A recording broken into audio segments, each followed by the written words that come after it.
Okay, Good to go, Pam? I'm just double checking that okay, I see one person in the panelists. I see Chris Chamberlain has arrived. Yep. That's what I see. So I do believe you are good to go. We are recording. You have a quorum, 6:32. Go for it. All right. Welcome to the Amherst Planning Board meeting of December 7th, 2022. My name is Doug Marshall, and as the chair of the Amherst Planning Board, I'm calling this meeting to order at 6:32 p.m. This meeting is being recorded and is available live stream via Amherst Media. Minutes are being taken. Pursuant to Chapter 20 of the Acts of 2021 and amended or extended by Chapter 22 of the Acts of 22 and extended again by the state legislature on July 16th, 2022, this planning board meeting, including public hearings, will be conducted via remote means using the Zoom platform. The Zoom meeting link is available on the meeting agenda posted on the town website's calendar listing for this meeting, or go to the planning board webpage and click on the most recent agenda, which lists the Zoom link at the top of the page. No in-person attendance of the public is permitted. However, every effort will be made to ensure the public can adequately access the meeting in real time via technological means. In the event we are unable to do that, for reasons of economic hardship or despite best efforts, we will post an audio or video recording, transcript, or other comprehensive record of proceedings as soon as possible after the meeting on the Town of Amherst website. Board members, I will take a roll call. When I call your name, unmute yourself, answer affirmatively, and return to mute. Bruce Colden. I'm here. Tom Long. Present. We know Andrew McDougall is absent this evening. I, Doug Marshall, am present. Janet McGowan is absent this evening also. Johanna Newman. Here. And Karen Winter. Here. Thank you all. Board members, if technical issues arise, we may need to pause temporarily to fix the problem and then continue the hearing. If the discussion needs to pause, it will be noted in the minutes. Please use the raise hand function to ask a question or make a comment. I will see your request and call on you to speak. After speaking, remember to remute yourself. For the general public, the general public comment item is reserved for public comment regarding items not on tonight's agenda. Please be aware the board will not respond to comments during general public comment period. Public comment may also be heard at other times during the meeting when deemed appropriate. Please indicate you wish to make a comment at those times by clicking the raise hand button when public comment is solicited. If you have joined the Zoom meeting using a telephone, please indicate you wish to make a comment by pressing *9 on your phone. When called on, please identify yourself by stating your full name and address and put yourself back into mute when finished speaking. Residents can express their views for up to 3 minutes or at the discretion of the planning board chair. If a speaker does not comply with these guidelines or exceeds their allotted time, their participation may be disconnected from the meeting. Okay, so the first item in our agenda for this evening is our minutes. And I believe we have, is that right? We have 2 sets of minutes available for this evening? No, you only have one. Okay. You should have November So, 2nd. yeah, the minutes of December or November 2nd are in the packet. Board members, any comments on the minutes as drafted by Chris and Pam? Johanna? They're very detailed, 14 pages. It's a little longer than I would expect minutes to be, but it's fine. All right. Thanks, Johanna. Tom? You're muted, Tom. I would move to approve the meeting minutes. All right. Thank you, Tom. Does anybody want to second that? Johanna? I second the motion. All right. Thanks, Johanna. You just beat Karen. Board members, are there any other Any comments on the minutes beyond the one we have already heard? Not seeing any hands. Why don't we go through a vote for the November 2nd minutes as drafted with no changes? All right, well, we'll start. Bruce? I approve. All right, and Tom Approve. and Johanna Approve. and Karen, Approve. and I'm an approve as well. All right, so that was efficient and swift. All right, we'll move on to the next item on the agenda, the public comment period. And at this time, I see 5 attendees in the meeting, in the public. Bruce Allen, Chris Chamberlain, Connor Burgess, Elizabeth DeCourcy, and Rob Crowner. And I know several of those people are here for items later on our agenda. All right. Do any members of the public want to make a comment at this time on something that's not on our agenda this evening?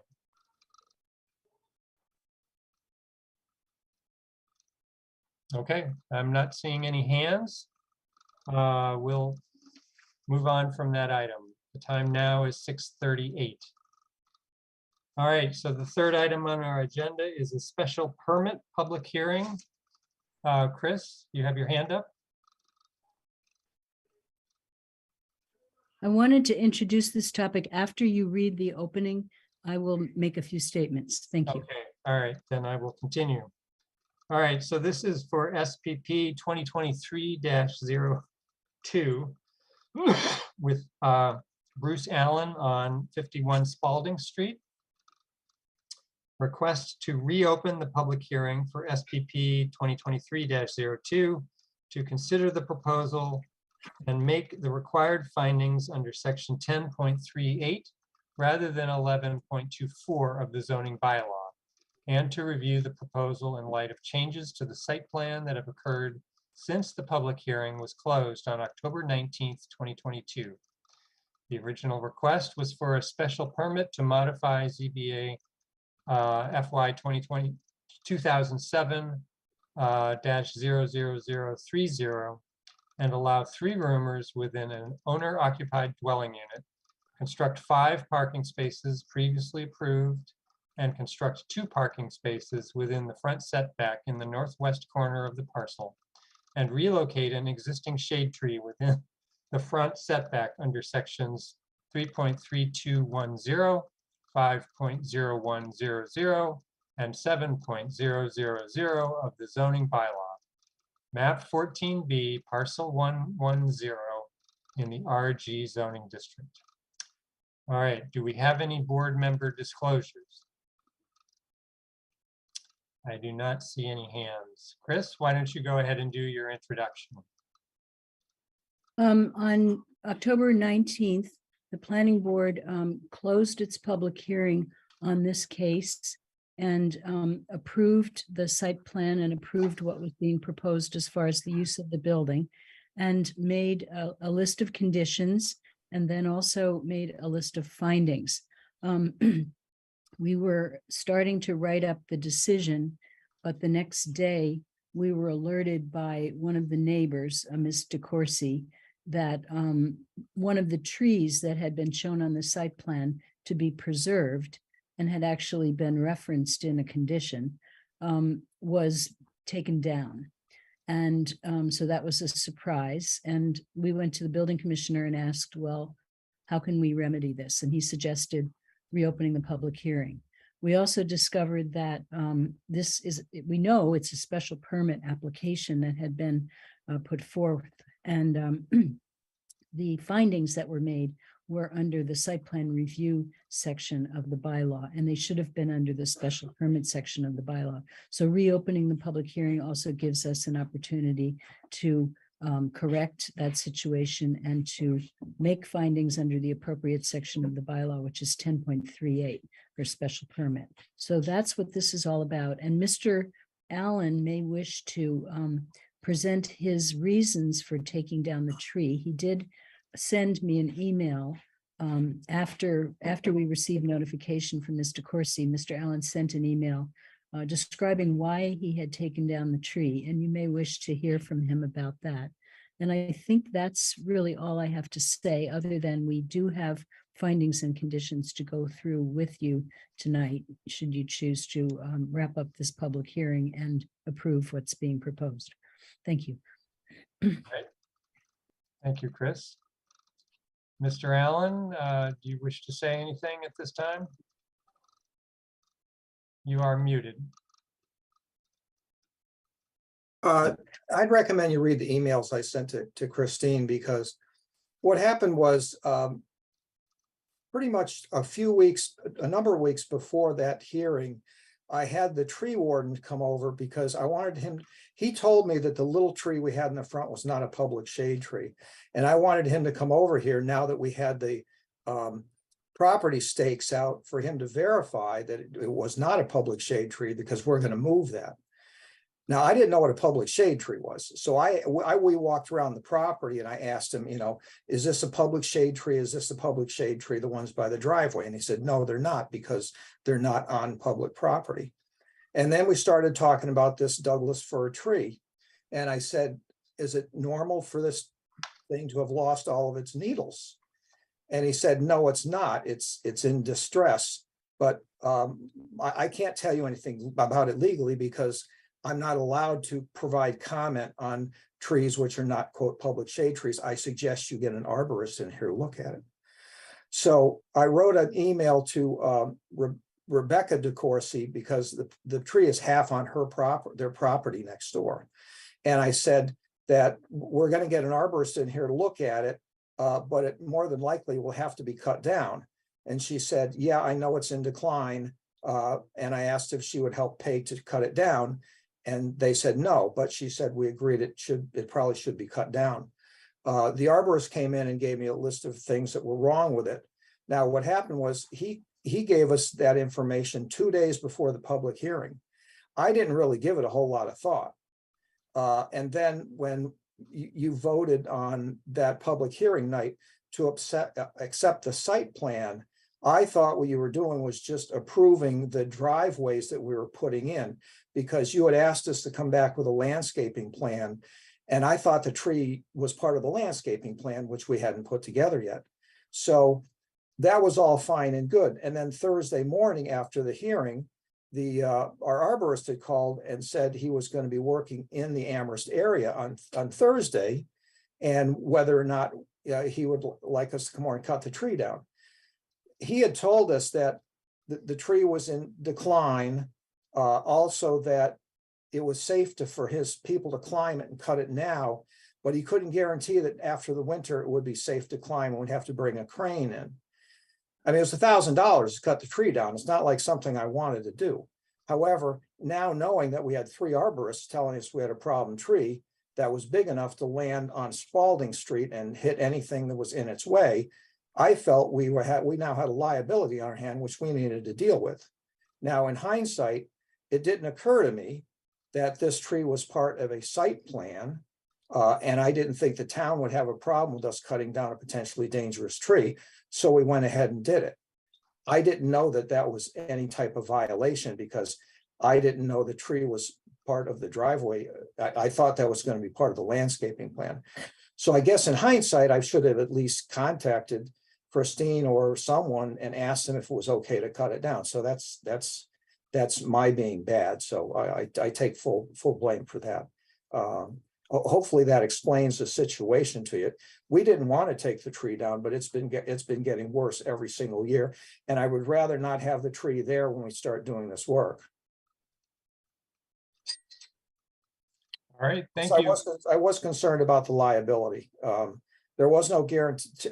I think in hindsight, the tree might have made it through the winter without falling down, because we didn't find a whole lot of rot in it, but it was definitely in bad shape. The bark had bugs in it, had needle cast disease, mast disease, a few other things. So there are, I'd sent photographs of the tree to the board, so you can take a look at all that if you'd like. All right, thank you. And am I correct that we have a new site plan submitted as part of our packet here that now identifies an existing tree stump as opposed to an existing tree? Yes, and I'll also note that that includes the proposed plantings that were requested to be submitted to the board as part of the conditions of approval. So this is the landscape plan that we talked about before. Yes, exactly. All right, and so assuming this all goes ahead, this will conclude our business on this topic with your team. As far as I know, that's everything we have to come back to you with. All right. And Mr. Allen, you now understand that when we, assuming we approve this special permit, you need to be in contact with the town about any changes to the site, regardless of, whether it's a liability or not. Yes, I'm aware of that. All right, so Chris, do we need to do new findings and conditions now that we're dealing with a different section of the zoning bylaw? Yes, I think you do. And you should maybe also have Chris Chamberlain describe the new site plan to you which has the new plantings on it, the new landscape plan, I should say. And then you'd be able to approve that. That's one of the conditions of the approval that you made last time. All right. Chris, do you want to go ahead and talk about that? I am happy to do that. It won't take terribly long. Let me see if I will be able to share. It looks like I will. So this is a plan that probably looks familiar to you from some weeks ago. We're reflecting the same driveway layout that we had before. We also had one of our landscape designers go out and just catalog the handful of plantings that already exist along the property line. So that's entirely clear. Those being crabapple and some cypress that are existing, already sort of screening this portion of the driveway. And then the proposal is to really concentrate the proposed plantings in this area right here, which is currently wide open, and where we have a couple of new parking spaces proposed. As you'll see, this is the existing tree that remains in this location, which is healthy. This point called out as existing stump, which is literally true now, and was at the time that we went out to look at the plantings to make up the existing conditions plan. And there's a proposal for a mix of arborvitae and boxwood, both evergreens, but with a little bit of different texture to provide a little bit of variation there, and both very low maintenance and hardy, that can be hacked away at and still grow happily, so that we can keep the screening intact for a long time. 5 of those each for a total of 10 for a good thick screening there toward the street edge of the site, but all of them located behind the closest tree to the street, so there's no impact to existing sight lines or anything like that. Okay, thank you very much. Board members, have you got questions about the revised site plan, or are there any other comments you want to make regarding us being back here at this hearing talking about this particular property?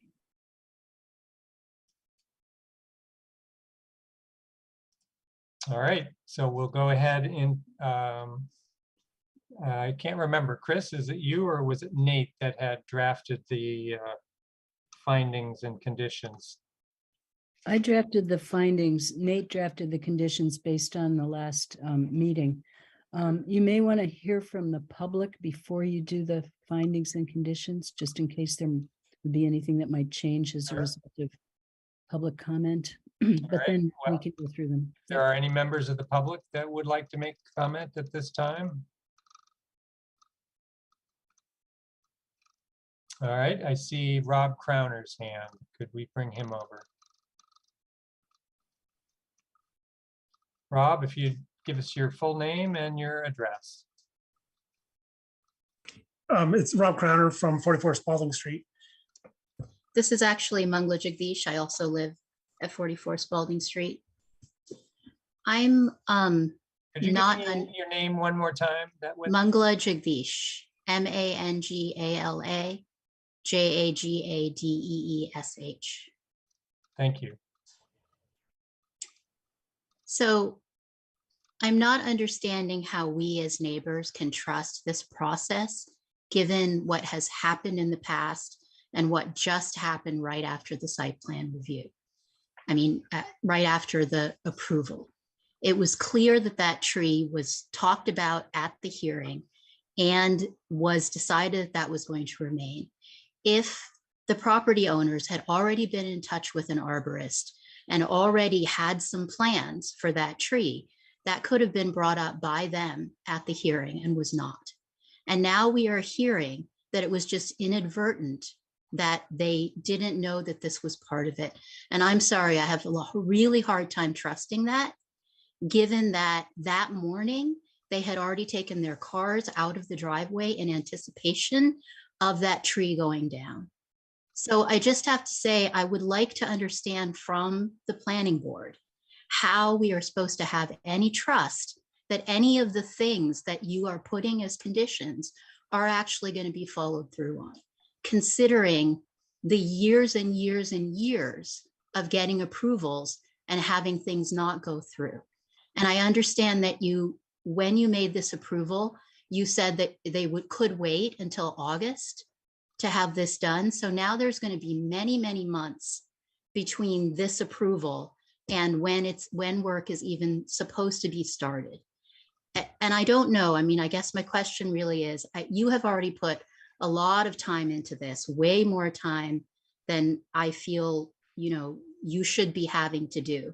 And I don't know what I'm really asking here, because you're not in a position of being able to manage this particular property.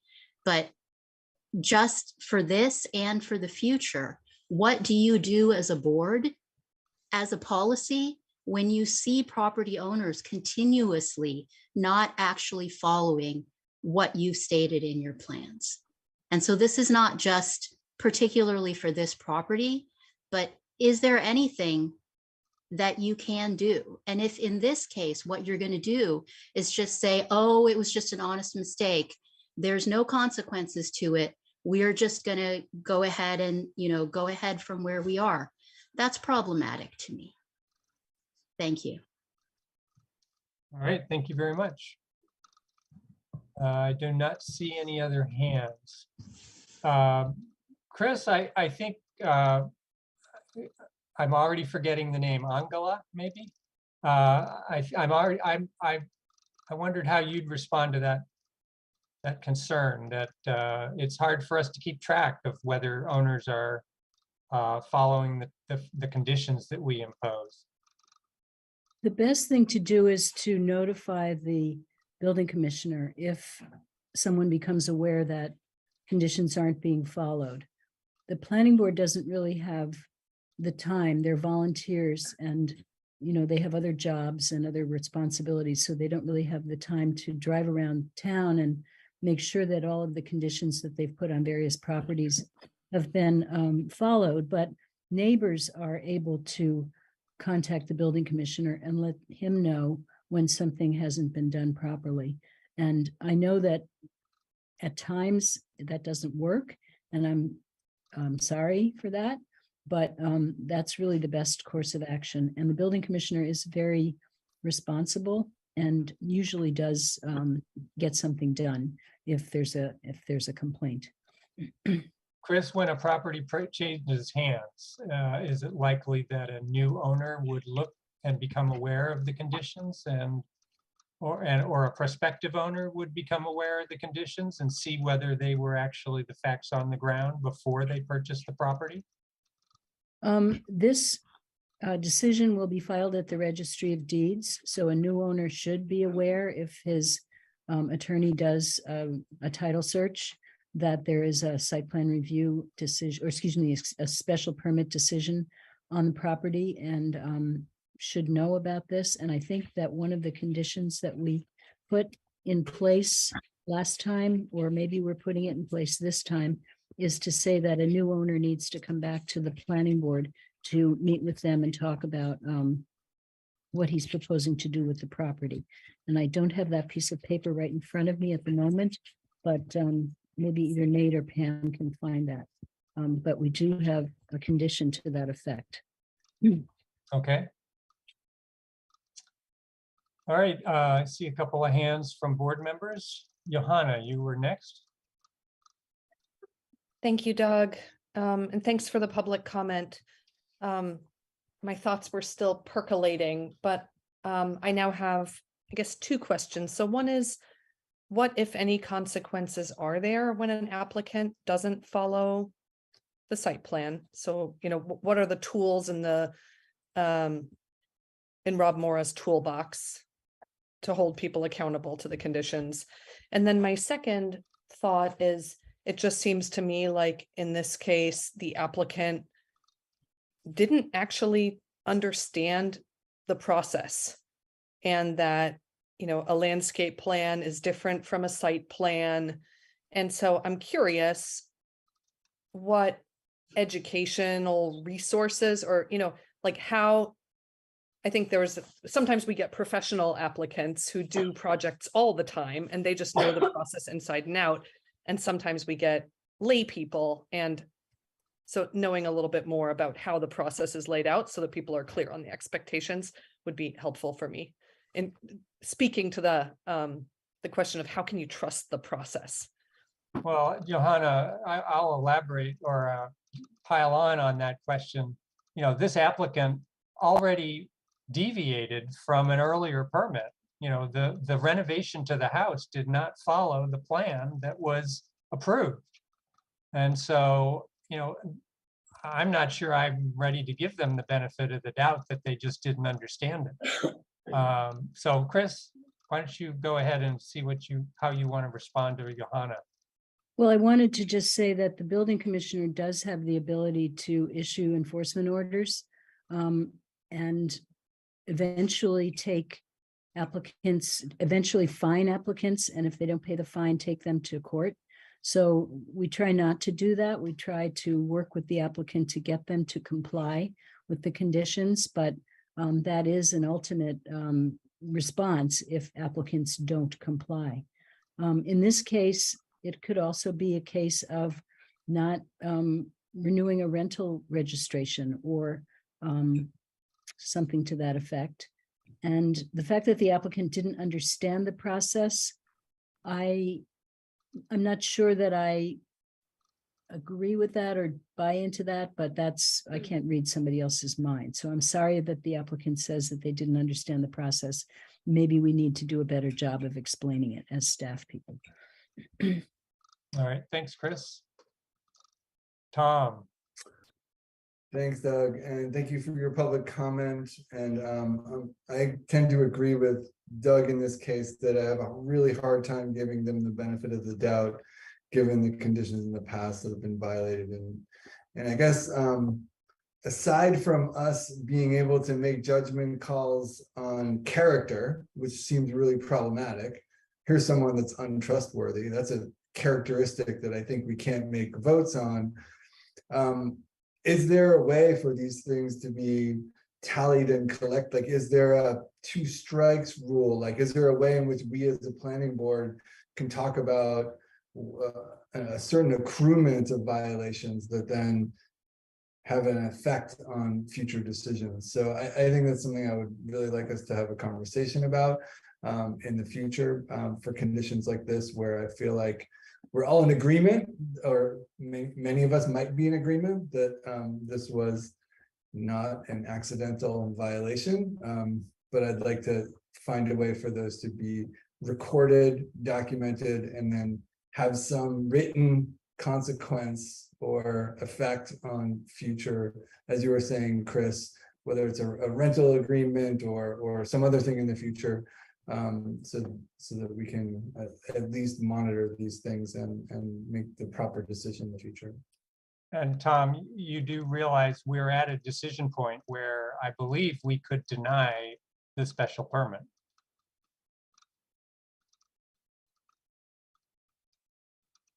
I don't know if there's a consensus about that, but Nate, I see your hand. Sure, thanks. One of the conditions from before, and it's still there, is, that the owner would maintain a complaint log and then responses to that, and that's something that would be shared, could be shared with the town, if there's future permitting. And so, I think at this point, if there's, a problematic or, recurring violations, then it could be something, to discuss. But at this point, if there's the complaints that have been previous about this property, say parking and other things, are being addressed by this permit. And so it's staff's opinion that, with this revised site plan, whether or not, independent of the tree cutting, that getting parking on the property was addressing some of the problems that were, discussed in the neighborhood. And so, this would be, the solution. And so moving forward, it would be, are there continuous complaints about some of the things that are being addressed right now? Right. So if this were approved and then, the parking plan wasn't followed, or, certain things happen, then that becomes, as Chris mentioned, an enforcement possibility or a response from the town. But, we see this going through this permitting is, the action that can remedy the previous complaints. And so, we think that's a good step. Nate or Chris, given that we've allowed the implementation of the plan to drag out to August, would it make sense for us to put our first agenda item on the first meeting in August to have these folks check in with us and see that they have in fact complied with the site plan? And is it allowed for us to reopen a hearing at that far into the future, or that with that much time between now and then? I guess that was a question for you, Chris. So once the public hearing is closed and a decision has been written and filed at the Registry of Deeds, there is not any longer an opportunity to open the public hearing. Okay. We would have to take some other course of action. Okay, thank you. Bruce, I see your hand. Sorry, it took me a while to unmute. I think we should just ask Chris or Rob to do that. Doug, I think it's a good idea. I think we should put these folks on notice that we're paying attention, because clearly they need a little more supervision than anyone else that I've come across in the now 8 years that I've served on the planning boards over the past 25. So they're a special case. I would simply say, you as chair, formally ask Chris and Rob to report to us on a meeting in August as to whether this project has been wrapped up successfully, and then we can just take a staff report at the end of the meeting. All right, thanks, Chris, or Bruce. Okay, I see, let's see. Bruce, I assume you're done with your hand. Johanna, I see your hand again. I do see one public hand also. I'm just trying to figure out the path forward. So if we approve this revised plan, they can do the construction, they move forward, and Rob Morrow's involved and makes sure it gets met. If we reject it, what happens? They have to come up with a whole new proposal and restart the process? Chris? I think if you reject it, that's not a good motion to make, because Rob put this path in place to correct the problems that had occurred previously. So if you reject this proposal, then we're kind of back to the situation where they were non-compliant with the 2007 special permit. And then, Rob will have to somehow deal with that in another way that is probably not as collegial or friendly as this way. And so by approving this special permit, you give Rob the ability to enforce this special permit along with the site plan, along with the new parking. And it has a better chance of a good outcome than not approving it. That's my opinion. Okay, thank you. Johanna, you're all set? Okay. All right, I don't see any more hands among the board. Why don't we bring Elizabeth DeCourcy over and let her speak? Elizabeth, give us your, I guess you've already given us your address and name. First of all, I would like to thank all the board members for going through this very long and tedious process. I would just like to say, although Bruce and Carol did speak to us about cutting down the tree that is slightly on our property, I was surprised at the last board meeting, they did not mention it when it was brought up. And this goes back to trust issues that I have, and I feel now my other neighbors also have, with believing what they say. They did ask us about the tree. I was very surprised when not only it was brought up, but the dogwood tree, and relocating it for the street, for the parking on the other side, why they didn't bring it up then. It would have been a very simple matter to do, and I find it very hard. And I know I'm reiterating what Mangala said. They moved their cars. They had a company there at 8:30 in the morning for that tree to come down. I have a very hard time to believe it just happened that morning. I don't know too many tree companies that would show up with 5 minutes notice or give 10 minutes or a half hour notice that they were coming, which it seems like Bruce is saying what happened. There is just such a huge trust issue. I have been fighting this fight and finally let Rebecca fight it for me for years with the town. And I would just ask you to think about, I'm sorry, the absolute lack of trust I have with these neighbors now, and how they will flaunt anything you do, and to please put some type of enforcement in place so they can't keep on doing this.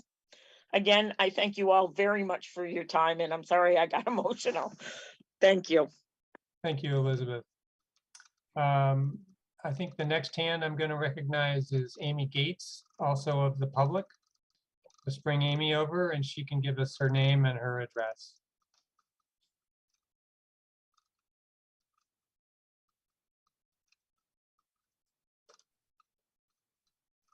Hi, Amy Gates. I'm at 54 Spalding Street. I'm sorry if this was already covered, but I just got home from work, and my big issue at this point, I guess it again falls under the trust category, is how are we going to make sure that whatever plan is approved is actually going to be followed through on and maintained, not just with the parking spaces and how they design it and all that, but with the residents that are inside. All right, thanks, Amy. I think I can say that we've been talking about how to make sure that happens, and at the moment we're thinking we will bring this topic back to a future meeting, and probably midsummer, and have a staff member report back on the progress toward compliance with the plan that was approved. All right, Mr. Allen, I see your hand. You may want to respond to some of those comments. Yes, I want to respond. That tree was full of bugs. We didn't realize how bad it was until we got out there looking to do the planning for the landscaping. And we will work with the town, we'll work with Rob Moore, we'll make sure that we comply with what you want. But that tree had to come down. And we did think it was part of what we were coming back for the landscaping. We thought it was necessary to take care of. But, all right, so anyway, you don't have to worry. We will make sure. And, you know, we're very clear with what you're saying. We're very clear with the fact that you want to make sure we're in compliance, and we get it, okay? And we realize that there's going to be a follow-up. So you don't have to worry. There's going to be a follow-up, and that's it. I mean, the tree did have to come down though.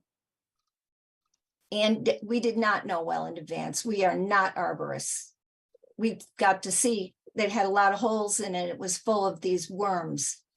And that tree wasn't going to last. I just want to also point Yeah. out is we did this because we now had a financial liability with that tree. It might have made it through the winter, or it might have fallen on Amy Gates's house. That's how bad it would have been. It would have definitely crossed Spalding Street. Hopefully it wouldn't have crushed any cars or anybody walking down. We had a liability, okay? We didn't know, I honestly didn't know I was supposed to tell the town that we had to cut down a dangerous tree. I was under the impression that the town would want people to cut down dangerous trees. So in hindsight, I guess I should have called Christine and asked her if this was okay. But, you know, I kind of panicked. I hate to say this, but, you know, I don't like liabilities like trees. I've had too many trees fall on things in my life. So, and people gotten hurt. It frightens me. So anyways, that's it. I've said my say. Yeah, and the tree did look sickly, but we didn't know how bad it was until we, you know, we were actually out there now for the landscaping plan, really looking close at this stuff and trying to figure out what plantings would be appropriate and everything. And that brought our attention directly on it. And Right. trust me, I don't And feel I'm like sorry about that. I but- don't feel like spending $1,000 just to thwart a site plan. Okay, I nobody who wants to spend $1,000 for something that's not necessary. That's all I'm trying to say. So don't take it the wrong way. We're not trying to thwart the plan. We're trying to do what is Yeah. best for us and our neighbors and our town. And That's to keep it. everybody And safe. keep everybody safe. That's it. I mean, so this has gotten completely blown out of proportion. All right, thank you for those comments. All right, board members, does anybody want to make, I guess we ought to go through the findings and conditions. And Chris, do you think this is the appropriate time to do that? Yes. Do you want me to read them? Yeah, I guess you should. You received them in your email this afternoon, but Pam can Yeah. bring them up on the screen here. And we'll try the findings first. The findings, as I said before, relate to special permit for use. So this is a little different from the kinds of special permits that the planning board normally sees. Normally you see special permits for dimensional requirements. So Pam, I think it's on the third page. Yeah, there. Yeah. The board found. Yes, the board found under section 10.38 of the zoning bylaw as follows. The proposal is suitably located in the neighborhood in which it is proposed and or the total town as deemed appropriate by the special permit granting authority. The proposal is compatible with existing uses and other uses permitted by right in the same district. There are other two-family houses in the neighborhood, and there are multifamily dwellings at both ends of the street. So do you agree with that statement? I don't see any hands. I think, Chris, we ought to proceed unless I see hands objecting. Okay, that's fine with me. Why don't, after each one, why don't you pause briefly just so I can take a look at the screen and then keep going.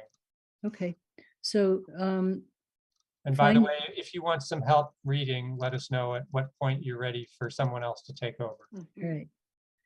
Finding 10.382, the proposal would not constitute a nuisance due to air and water pollution, flood, noise, odor, dust, vibration, lights, or visually offensive structures or site features. As a two-family house with rooms leased to boarders, the proposal is not expected to contribute to water pollution, flood, noise, odor, dust, vibration, lights, or visually offensive structures or site features. 10.380, pause. Okay. No hands. 10.383, the proposal would not be a substantial inconvenience or hazard to abutters, vehicles, or pedestrians. The proposal will contain all proposed or required parking spaces on site with a type of entrance and exit vehicular movement from the driveway and 2 parking spaces along the frontage that is similar to that of other driveways along the street. May proceed. 10.384, adequate and appropriate facilities would be provided for the proper operation of the proposed use. 10.385, the proposal reasonably protects the adjoining premises against detrimental or offensive uses on the site, including air and water pollution, flood, noise, odor, dust, vibration, lights, or visually offensive structures or site features. There will be plantings along the southern border of the property to shield adjacent properties to the south from headlights and the view of cars. Exterior lighting on the building will be fixed with shields and downcast to keep light from shining onto adjacent properties. Hey, Pam, do you think you could blow this up a little bit? Mhm. Maybe make, Whoop. That's too big. that's a little far there. That's good. That's perfect. All right. All right. 10.386, the proposal ensures that it is in conformance with the parking and sign regulations, Articles 7 and 8 respectively of the zoning bylaw. 6 parking spaces will be provided, 2 for the main dwelling unit, 1 for the accessory dwelling unit, and 1 for each of the rooms to be let to boarders, in accordance with section 7.0000 of the zoning bylaw. All right, Chris, I see Bruce's hand. I think there's a typo in there. Shouldn't it be 5 parking spaces will be provided? Oh, hold on. They're beg your providing pardon. 6. Sorry, I was getting confused. I was thinking that you were talking about 6 where there were 5 and another 2, but you are tallying them differently. I apologize. Okay. Okay. 10.387, the proposal provides convenient and safe vehicular and pedestrian movement within the site and in relation to adjacent streets, property, or improvements. A traffic impact report will not be required. Entrance and exit to and from the parking spaces is similar to that from other properties along the street and is typical of single and 2-family homes in Amherst. 10.388, the proposal ensures adequate space for the off-street loading and unloading of vehicles, goods, products, materials, and equipment incidental to the normal operation of the establishment or use. Provision of loading and unloading of vehicles would be typical of that of other single and 2-family houses in the neighborhood. 10.389, the proposal provides adequate methods of disposal and or storage for sewage, refuse, recyclables, and other waste resulting from the uses permitted or permissible on the site, and methods of drainage and surface water. The town engineer has reviewed the proposal and has not expressed concerns about these issues. The management plan discusses appropriate disposal of refuse and recyclables. The Conservation Commission has reviewed the proposed storm water drainage from the property and has not expressed concern about the site plan.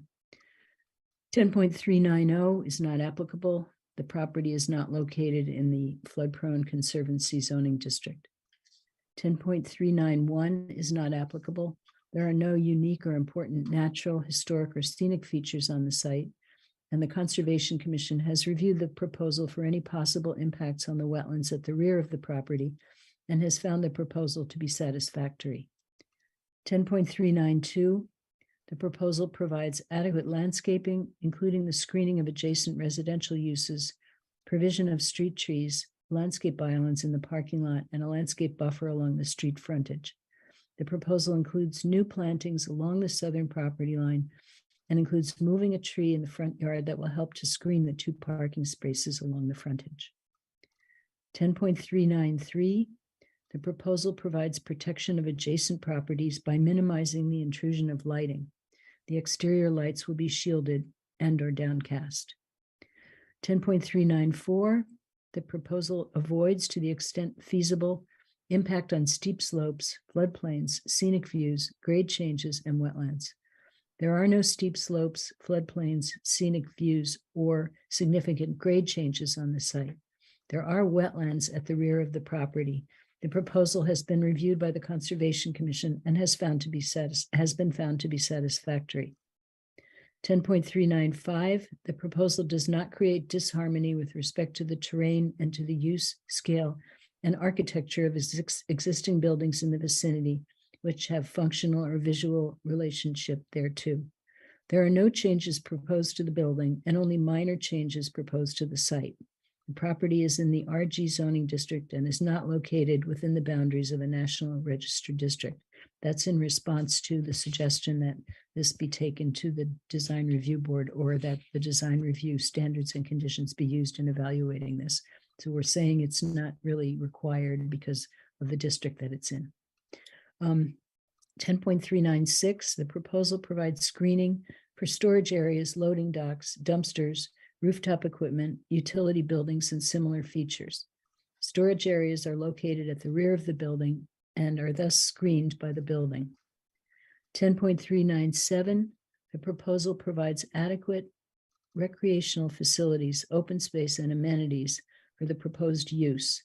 There's a large open yard at the rear of the building which can be used for recreation. There is also a deck on the back of the building.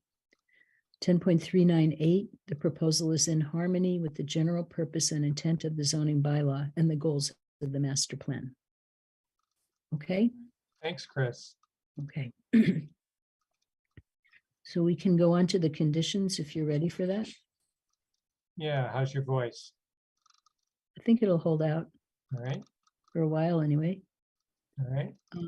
So I think there was a blank page in there. I'm sorry about that.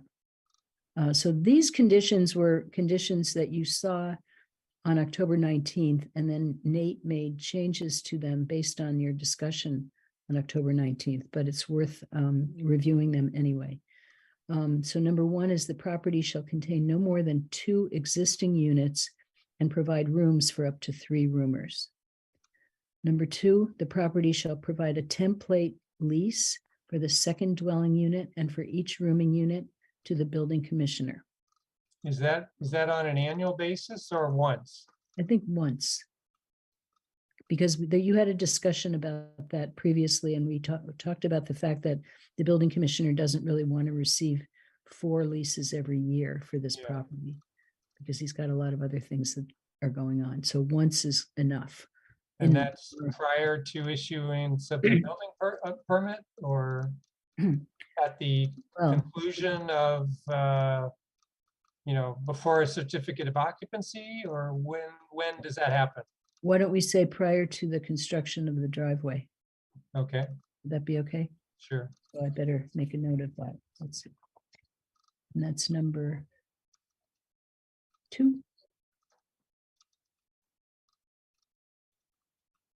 I'm seeing Bruce's hand. Go ahead, Mr. Allen. Yes, we gave those to Rob Morrow about 6 months ago. He has those template He leases. has the leases. It's all there. Yep. He's got it. He's had them for about 6 We've months. done that. Confirm that. I will confirm that. Great. Okay. Number 3, bedroom 6, as shown on the plans dated June 28th, 2022, prepared by Fitch Architecture and Community Design and reviewed by the planning board on September 7th and October 19th, shall be maintained as an accessory rooming unit under section 5.0100 of the zoning bylaw, and shall not contain a separate cooking facility that establishes a full kitchen as defined by applicable state law. Bedroom 6 is on the ground floor adjacent to the efficiency unit that has its own egress. Number 4, the property shall register with the residential rental program and shall be subject to periodic inspection as required by the code enforcement officer. Number 5, all exterior lighting shall be downcast and shielded. Number 6, applicant shall submit a final landscape plan, including plantings along the southern property line for review and approval by the planning board. Well, he's just done that, so we could really strike. Yeah, it Number looks like 6. we could go back to the previous text, which said plantings shall be installed and maintained in accordance with the approved plan. Okay, all righty.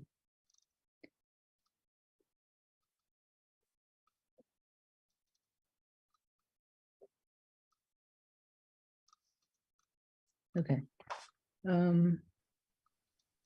Number 7, a parking management plan shall be provided to each roomer and tenant. Number 8, parking spaces shall be assigned to specific roomers and tenants. Number 9, there shall be a total maximum of 6 cars allowed for all occupants. Number 10, the occupants of the efficiency unit shall be permitted to have a maximum of 1 car. This restriction shall be a condition of the lease. Number 11, all parking shall occur on improved asphalt surfaces only. Number 12, parking for occupants, tenants shall occur off-street in defined spaces only and is prohibited along the apron of the driveway. Number 13, Hey, snow. Chris, Yep. I'm sorry, I'm sort of mulling over number 10. And well, don't we really mean the occupants of the efficiency unit shall be permitted to park only 1 car on the property? To park only 1 car on the property. Yes, I mean, they can have more cars. they can but have more cars, they just can't park them here, so.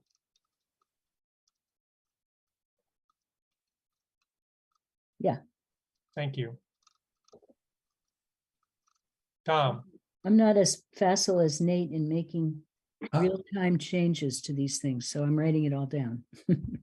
I So am too, Chris. we also want to make sure that if there is an additional car that is not being parked on the street, but I noticed that we mentioned that earlier, didn't we? That all cars need to be parked in the parking lot, right? Yeah. You Okay. did say that. I think that's number 12, isn't it? Parking for occupants, tenants shall occur off-street in defined spaces only and is prohibited along the apron of the driveway. I suppose if they had a party, they could park in the street while they had the party, but then they would have to go home, the people who came to the party. Number 13, snow removal shall be done to ensure snow storage does not encroach the 25-foot wetland buffer areas. I think that was more of an issue when the parking extended further into the backyard, but it's still good to have that condition there. Number 14, an as-built drawing certified by a registered land surveyor shall be provided to the building commissioner upon installation of the parking areas and plantings to demonstrate compliance with the approved plans.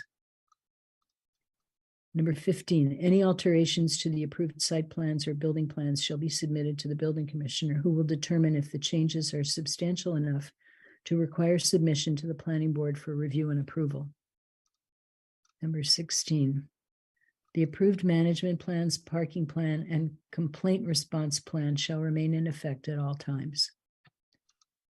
Number 17, this is the one that Nate was talking about before. The owner shall maintain a log of complaints filed with the owner, manager, or town of Amherst and document actions taken by the owner in response to the complaint. This information shall be made available to the code enforcement officer upon request. Number 18, this special permit shall be filed with the registry of deeds prior to any work proceeding.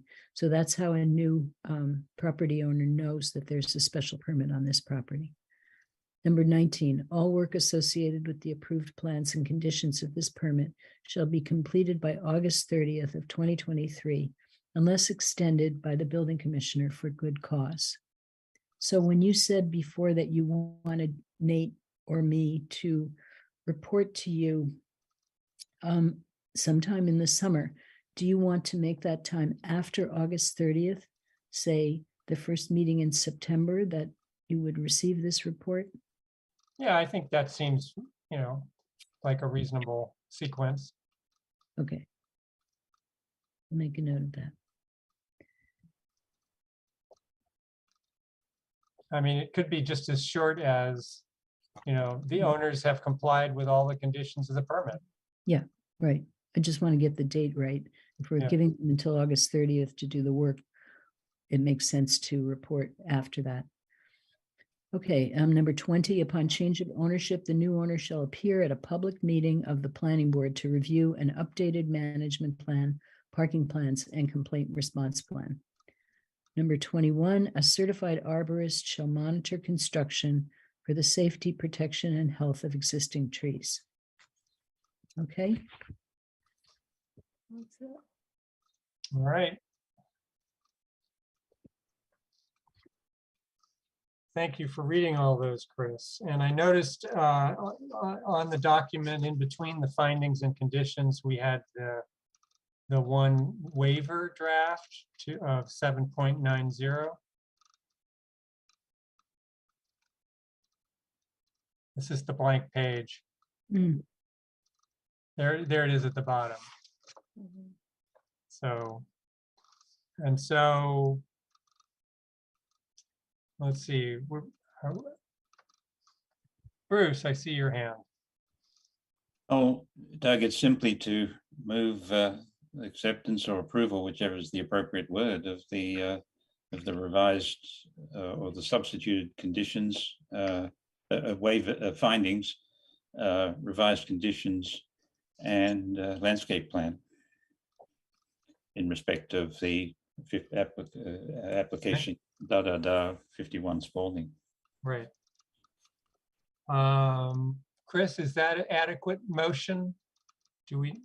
I think you need to approve everything that was requested. So if we could go back to the agenda and read through what the agenda says, the first item on the agenda. Want me to read that? And, Yes. and Doug, I guess I should also preface that with the move to close the public hearing. Okay.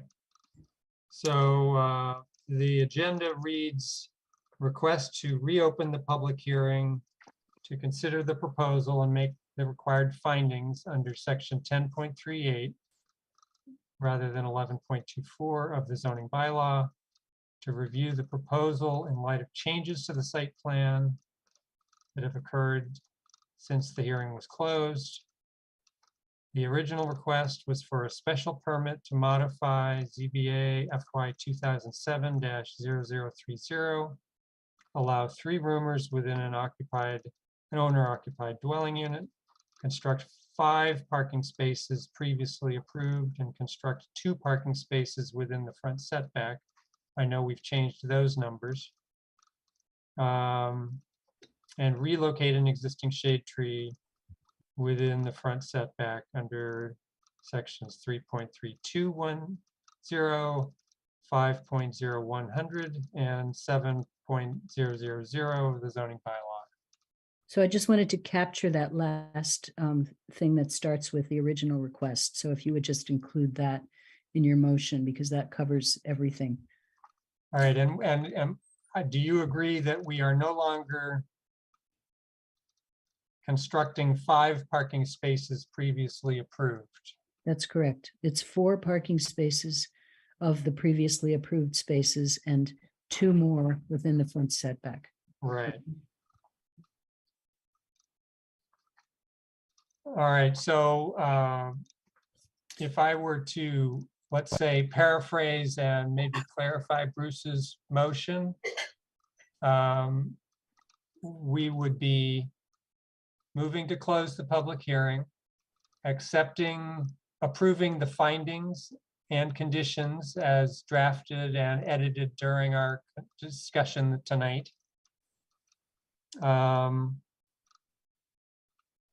Modifying ZBA FY 2007-30 and allowing 3 roomers within an owner-occupied dwelling, constructing 4 parking spaces previously approved and 2 within the front setback, approving relocating an existing shade tree within the front setback under the sections listed. And I see Nate's hand, so I'm sure there's something wrong with that. No, I was just going to add that originally there was also a waiver for a 7.9 waiver to waive section 7.0002 of the bylaw to allow up to 3 designated parking spaces within the front setback. So So that should be included. yes. Okay. Yeah, I wondered about that. Well, if that's what we might term a friendly amendment, that's fine. Sure, let's call it friendly. All right, so we have a motion on the floor from Bruce that's been friendly amended. Tom, I see your hand. You here for a second? I will second. All right, thank you. All right, any other board members? Any comments? Any final comments from the public? I know this has been an arduous process for you guys, and we all hope this works out well from this point on. I see a hand from Rebecca Cornell. Wonder if she could be brought over. Hi, can you hear me? Yes, we can. Please give us your address, Rebecca. Hi, my name is Rebecca Cornell. I'm here for 60 Spalding Street, my aunt Elizabeth DeCourcy. I just want you to really consider if this meets the purpose and intent of the zoning bylaw in this neighborhood. I ask you not to approve all of the parking. I think, long-term, this is really going to turn into a tenement house. And then the other thing that I'm really concerned about is the enforcement. It took 15 years to get this far because I couldn't get the town to act on this. So what happens if our neighbor starts renting out all the bedrooms in our house and we complain about the parking and nothing happens? We're in the same boat. And I don't think this is the only circumstance around town that has this problem. So I ask you to consider that. And I do have one question. Over the last week, there's no more tenants parking on the street. And I'm curious if that's something that's been something that the code enforcement team has enforced, or if that's just temporary and there will be the tenants parking on the street again over the winter, which presents a conflict with my aunt parking at the end of her handicap ramp and using it. Thank you for your time. All right, thank you, Rebecca. Chris, are you aware of any enforcement at this property in the last week or so? I'm not. Or Nate? No, okay. Mr. Allen, do you have any awareness of any tenants parking on the street? No, currently Or we only have, certainly not? currently we have a few tenants that don't have cars. And a lot of times we don't have tenants with cars. So anyway, the point is that no, the answer is no, we've had no problems. Yeah. All right, well, you just received a complaint, so maybe it's time to start your log. All right. Well, I don't understand. what the we don't complaint is. understand. We didn't A know. complaint about what? We have four I think I cars just in heard this a house. complaint about parking on the street, no? No one's parking on the street from our house. Okay, Only the other renters on the street are parking on the house from the other rentals across the street. all right. Yeah, thank you. that's who's been parking on the Yeah, street. other renters are parking on the Yeah, street. not from our house. Not from our Not house. from though. our house. Okay, Definitely not from our house. all right. Chris? I think the comment was that the person was asking, why aren't there people parking on the street? What's happened? Is there an enforcement? She wasn't really complaining. She was more noticing that there wasn't parking on the street. Okay. Thank you. Thank you. Sorry for being confused. All right. I see Amy Gates's hand. Why don't we bring her over?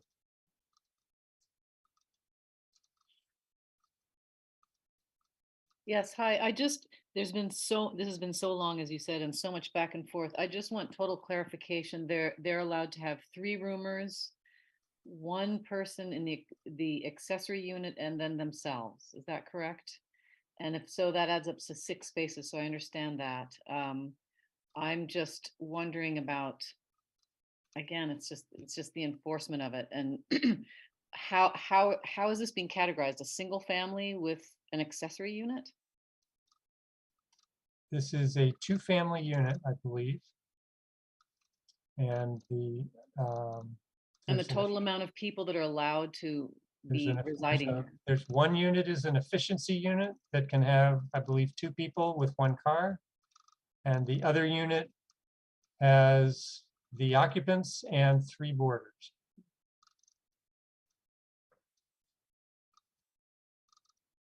Did that answer your question, Amy? Yes, thank you. It did. And I guess my last question is, I'm deeply concerned about the amount of parking spaces because it's not in keeping with any other house on the street except at the very entrance where it's all student housing.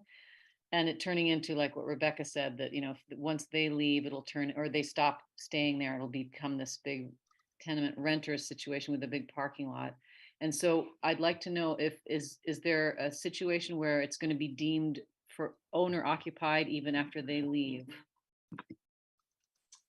Chris, I believe the owner occupancy is a condition of the permit, right? Owner occupancy is a condition of them being able to have roomers and boarders. You did not put that as one of your conditions, but you could if you would like to do that. I thought we talked about that back in October. This is a we did huge talk deal about it for in- us on this street, for that this be owner occupied. Otherwise, this is going to turn into, you know, just a party house eventually. I mean, you know, just a bunch of students and no supervision. I think owner occupied is essential here. Didn't we have conversation with Rob about that? We did, and Rob said that because the roomers and boarders cannot be there unless the house is owner occupied, Yeah, then we didn't need to say it. we didn't need to say it, but you can say it if you want to. I mean, it's a requirement. Roomers and boarders are an accessory use to an owner occupied unit. So, you know, it's a requirement in the bylaw in section 5. So it's, you know, otherwise they couldn't apply for roomers and boarders. So, But say the property changes hands and the next owner, instead of having 2 owners and 3 boarders, wants to put 5, well, I guess they could only put 4 unrelated people into the building. I know from personal experience that we often get more than 4 unrelated people in a rental unit. So maybe there's 5, but they can only have 4 cars. Or maybe that group could have 5. So, you know, maybe we should include the owner occupancy as a condition. What I described, Nate, do you agree that could happen? well, you know, the condition is that they can only have up to 3 roomers. And so if they were to try to have more roomers or lodgers, that would require another permit. And so they couldn't do that. So, you know, regardless of how many owners live on the property, they have the other unit, the efficiency, which could have 1 or 2 occupants, and then only 3 roomers or boarders. And so that can't change, and one of the units has to be owner occupied. So I don't. So you don't think it's necessary? Not I mean, really. any new owner has to come back to kind of check in anyway, right? I mean, we had a condition there that any new owner has to come back and submit new plans, new management plan, and there were a couple other plans in there.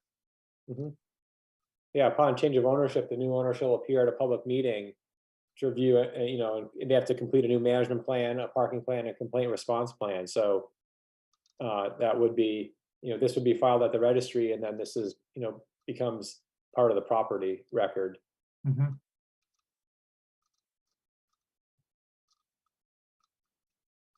Okay. I think we are where we are.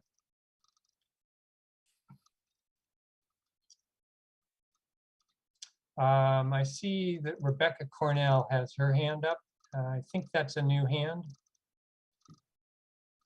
Yes, thank you. I guess what I'm following back on my earlier question, I guess what I'm asking the planning board to consider is that there's no on-street parking for tenants. Can we write that into the permit so we have no conflict with the ramp? What I was trying to say earlier is this is the first week in 15 years there have been no tenants parked on the street, and it's nice. My aunt can use her ramp without a problem, and when there's snow, it's more of a problem. So, and as you know, it's hard to communicate with our neighbors about effectively their responsibilities as landlords. So, if you could just get the parking off the street, I'd appreciate it. Thank you. All right, thanks, Rebecca. Pam, I'm wondering if you could bring back up the conditions and we just look at the parking conditions one more time. And Chris, I know I had asked for an edit of, I think it was, You asked for an edit of number 10. yeah. The occupant of the efficiency unit shall be permitted to park only one car on the property. Right.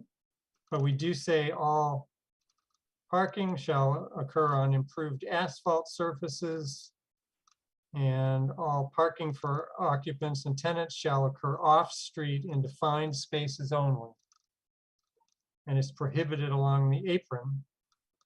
So it seems Got like that. we've pretty well called for all the parking to happen off the street. Karen? Is there not a possibility when you have a handicap ramp to ask that that particular area on the street is a no parking thing, that you can alleviate this sort of problem, which I see it's a grave problem. You need to have that free. It just seems to me that would make it really simple, because that is the, people have guests and they sometimes park on the street. It's very hard to monitor that. People that live in this house can have 2 or 3 people arrive and go one time, and there's nothing wrong with their parking on the street sometimes. But that particular parking area seems to be sacrosanct, and there must be some way.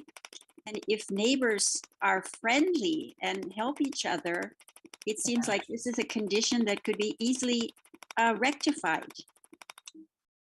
All right, thanks, Karen.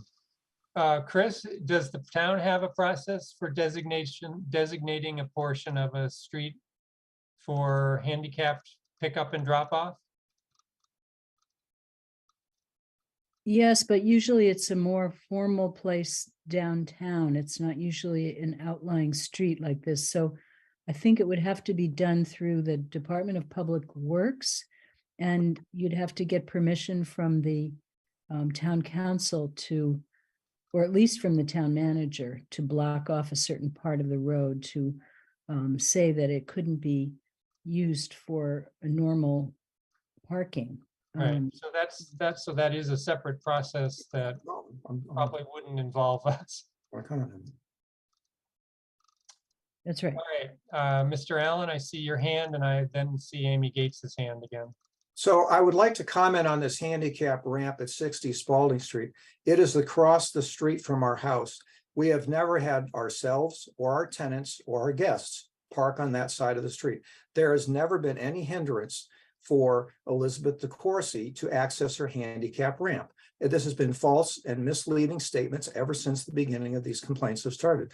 In fact, our 2 parking spaces that we're going to have in the front will preclude people from parking over there. So I'm saying is, we have never been guilty of parking on that side of the street. No one at this household has ever parked over there. And we have never impacted the handicap ramp over there, which is very rarely used, by the way. All right, so thank you, but I hope we don't get into he said, she said with this, and because we know there's been a disagreement of opinion about that. Ms. Gates, why don't we bring you in? Pam, you can stop the screen share. Thank you. Ms. Gates?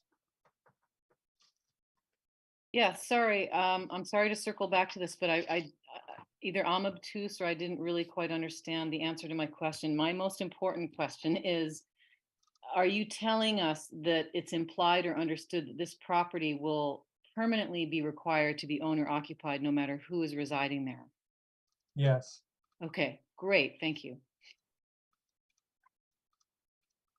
Unless, so they come back to the board and somebody changes the findings and conditions and we have another hearing. Chris? I wanted to say that if someone occupied this house with a family and didn't have 3 roomers or boarders, then I'm not sure this needs to be owner occupied. Does it need to be a 2-family house in an RG district? Right, so yeah, Amy, I don't know if I responded or Chris sent, she asked this question previously today and it was responded. So to maintain what's permitted now, a 2-family with boarders or roomers, it has to be owner occupied. But if in the future they don't want to have roomers or boarders, then it doesn't necessarily need to be owner occupied. So it's only if they want to continue having the same use that it has now. And so, we can't say that, the house sells, that it has to be owner occupied. If they're not going to have roomers or boarders, then it doesn't need to be. So, to maintain what's being permitted, it does. But it depends on really what the future use is. So Nate, the larger unit with the 5 bedrooms, can that be a rental unit? It could. Typically, we don't, prescribe one unit or the other being owner occupied. So we could have a rental unit with nominally 4 unrelated adults and an efficiency unit with another 2 people and no owners on the property.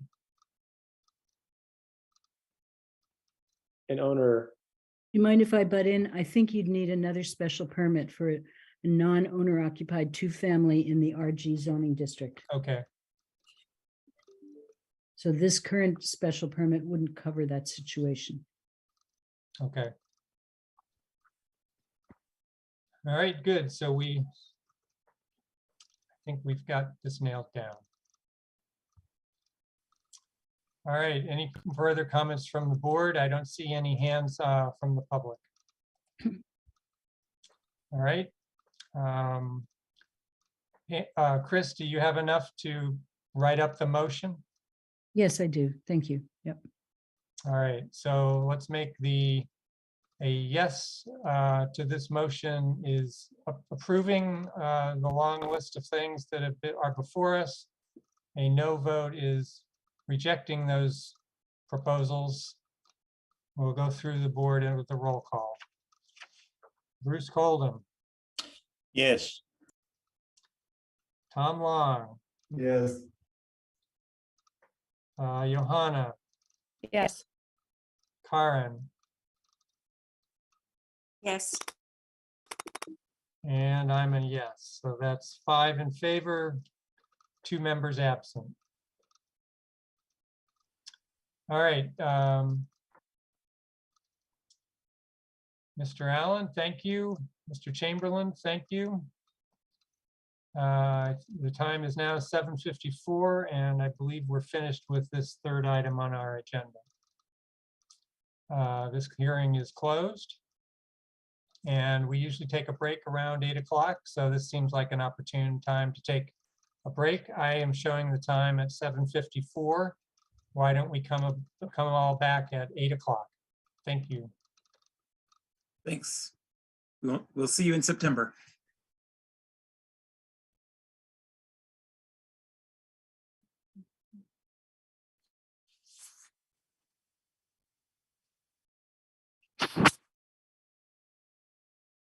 That was ridiculous.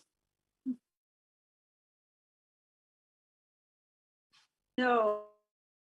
Karen, you were not muted. Yep, you should go on mute. She is now.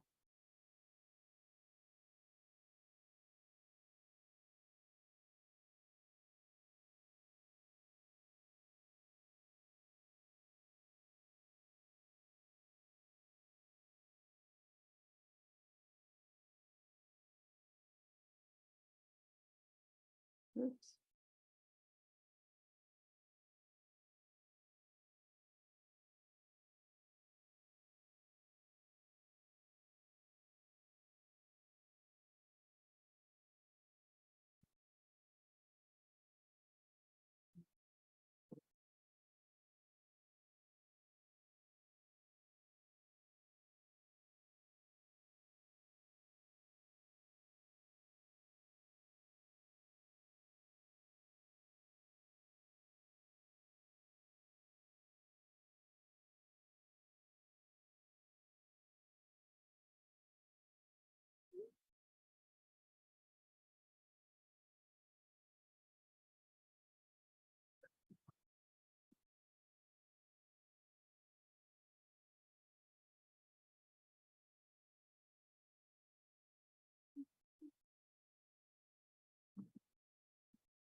All right, I'm seeing the time is 8 o'clock.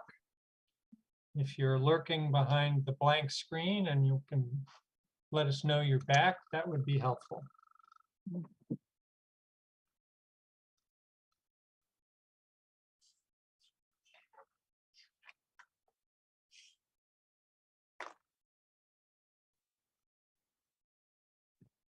I think the 3 people who are out in attendee land could be brought in for the next case, if Pam would do that.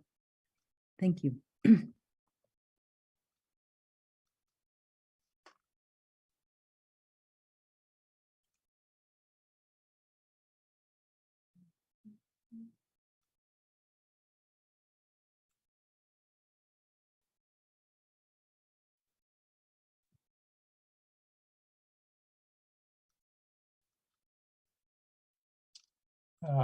Chris, I'm seeing all the board members back.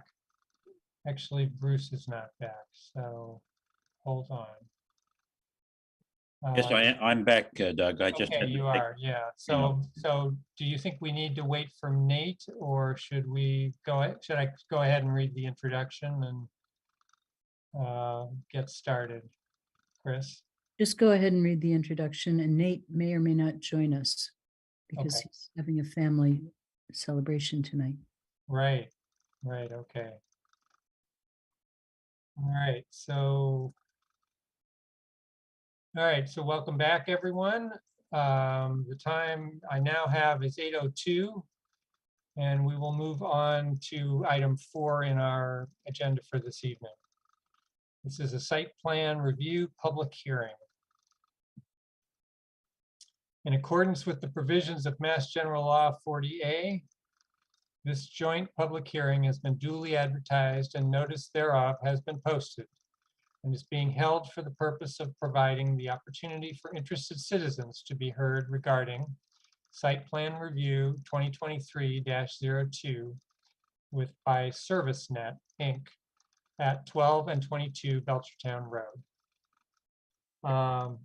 Public hearing to request site plan approval to renovate the existing building and provide 12 efficiency apartment units for transitional housing with office space for associated staff. Site improvements include resurfacing and striping of existing parking, 39 spaces, including 2 handicapped accessible spaces, as well as demolition of 1 building entrance and the installation of new pedestrian access walkways and new doors and windows in the building. Located on map 15C in parcel 2-19 in the commercial zoning district. All right, so do we have any board member disclosure for this topic? I am not seeing any.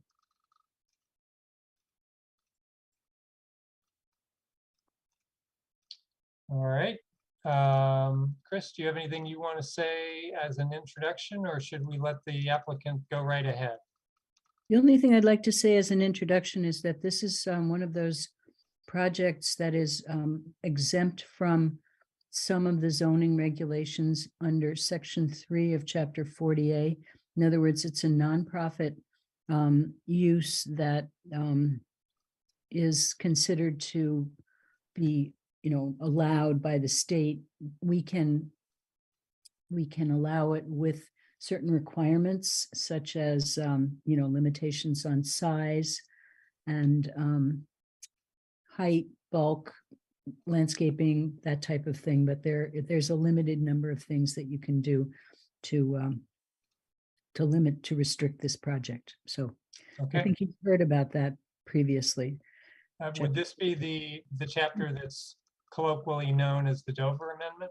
That's correct. Yes, exactly. Yeah. So Tom Miranda might be the person to make the introduction. I think he's their attorney. Okay. Good All right. evening. Good Welcome. evening. Thank you.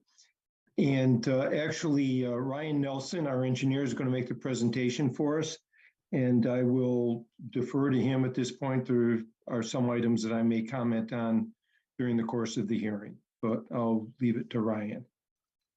Sure. Thanks, Tom. Hello, everyone. For the record, Ryan Nelson from R. Levesque Associates. And is it an option tonight to be able to share my screen with the site plan? Should be available to you, yes. Yeah.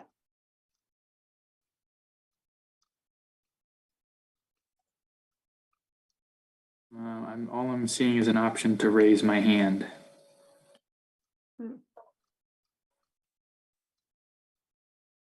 So at the bottom of the screen, you don't have I just maybe promoted him maybe to a green panelist. button that says share screen? Okay, promoted to panelist. Here we go. Thank you. Great. All right, everyone see that? Yes, we can. Okay, so here in the lower right is our overall site plan. I'll just zoom in on that and give a brief overview here. So this is unit 1 or building 1 of a property that has a master deed with different allocations that's broken into three areas. So in terms of this project, we're dealing with what's called unit 1. I believe this was a vacant restaurant, was the former use. I believe there was an aerobics and fitness studio. Okay. Until probably very recently, right? Yeah, you guys would know best in town. Probably correct. So as stated, they would like to retrofit or renovate this building to provide for transitional housing. It'd be 12 dwelling units with some office space in the center. So right now there's an entry porchway here. There's a parking lot located to the south. And then there's also additional parking located over here. And that's all part of the unit 1 common area for parking. So that's all designated for this building here. There is a stream located towards the eastern property boundary. A lot of this work is within the buffer zone to that stream. We have submitted with Conservation Commission a notice of intent. We've already had one meeting with them. We've made quite a few revisions. So that's pending review. I believe the next meeting is next week.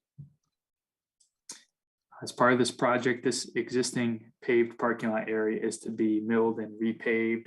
It's approximately 16,571 square feet.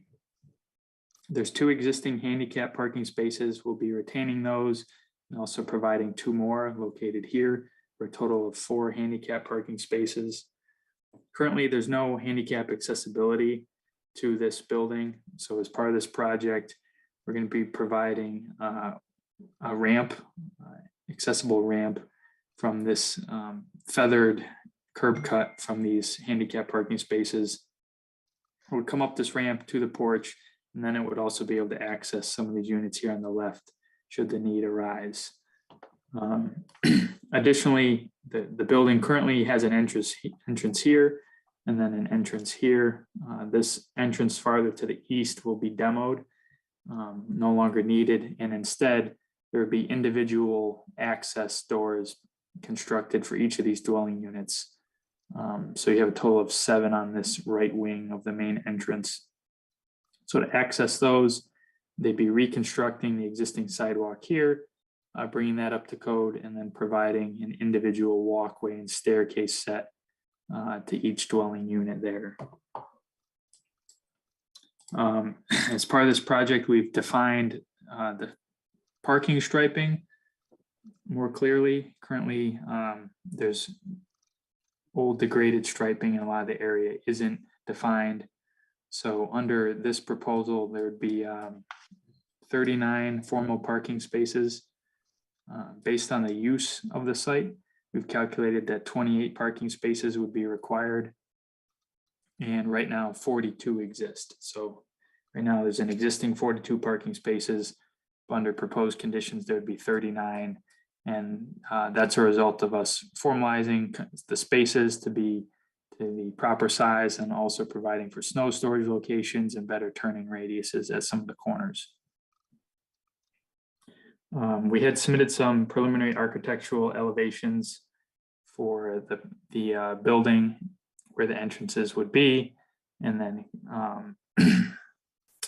there was also some comments we received from the town in the report that was generated. I tried responding to some of those the best we could with information we have at the time. Obviously, there's other questions that we'll try and provide that information in the near future. But happy to answer any questions the board might have. Okay, thank you, Ryan. So was there a site plan or a site visit that we would have a report from any members who are present?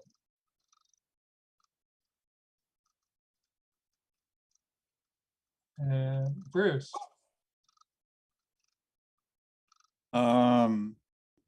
Well, yes, we did have a site visit, and Andrew was there, but he's not here tonight. But Karen and Tom and I were there, so either one of the 3 of us, I think. But Chris took notes and she distributed them. So assuming that folks have read those notes, I think that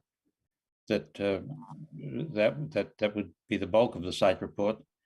But the reason I put my hand up was I think we were unanimous in our, including Andrew, in our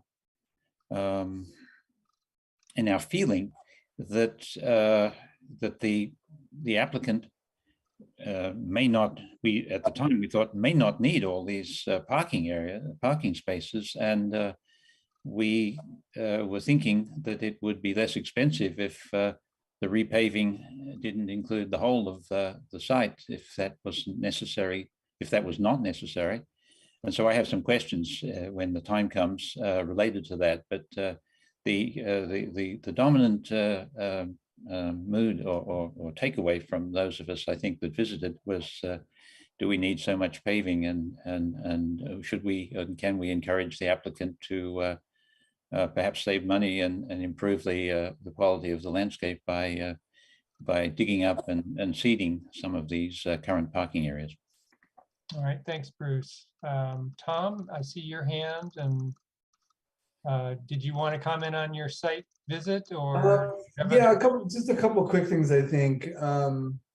And like I think Bruce said, a lot of it was presented in their notes, and then also Bruce, in regard to your question about the actually a lot of questions we had about green space versus parking. There was a response from RLA, I think it was section 8, that outlined several reasons why it was more cost effective to keep it this way for both the current and future value of the property. So just something to consider as we get into those conversations. You might want to take a look at that now. A couple of things that really stood out to us, I think, on the site visit was the stream, the proximity to the stream, dangerous aspects of the stream itself, and some of the garbage and management around it. So we want to, I think we wanted to hear a little bit more about the renovation to that, which might not have been present in some of the detailed notes. The second thing was about trash and how one would access trash or shield trash. We do realize that the north side of this is actually the back of this building, but it's seen as the front to all of the abutting parts of this property, all the apartments. We'll see that as the front. So any trash would need to be shielded. How is it accessed? And is there an easement to get access to things like that? So those are some of the questions that came up in regard to how both sides of this building would be treated, things like trash and paving, grass areas, and so on. But I think we have a lot of those answers in our notes, so thank you for those. But if anyone else has any comments on the site visit, happy to pass it to them. Okay. Thanks, Tom.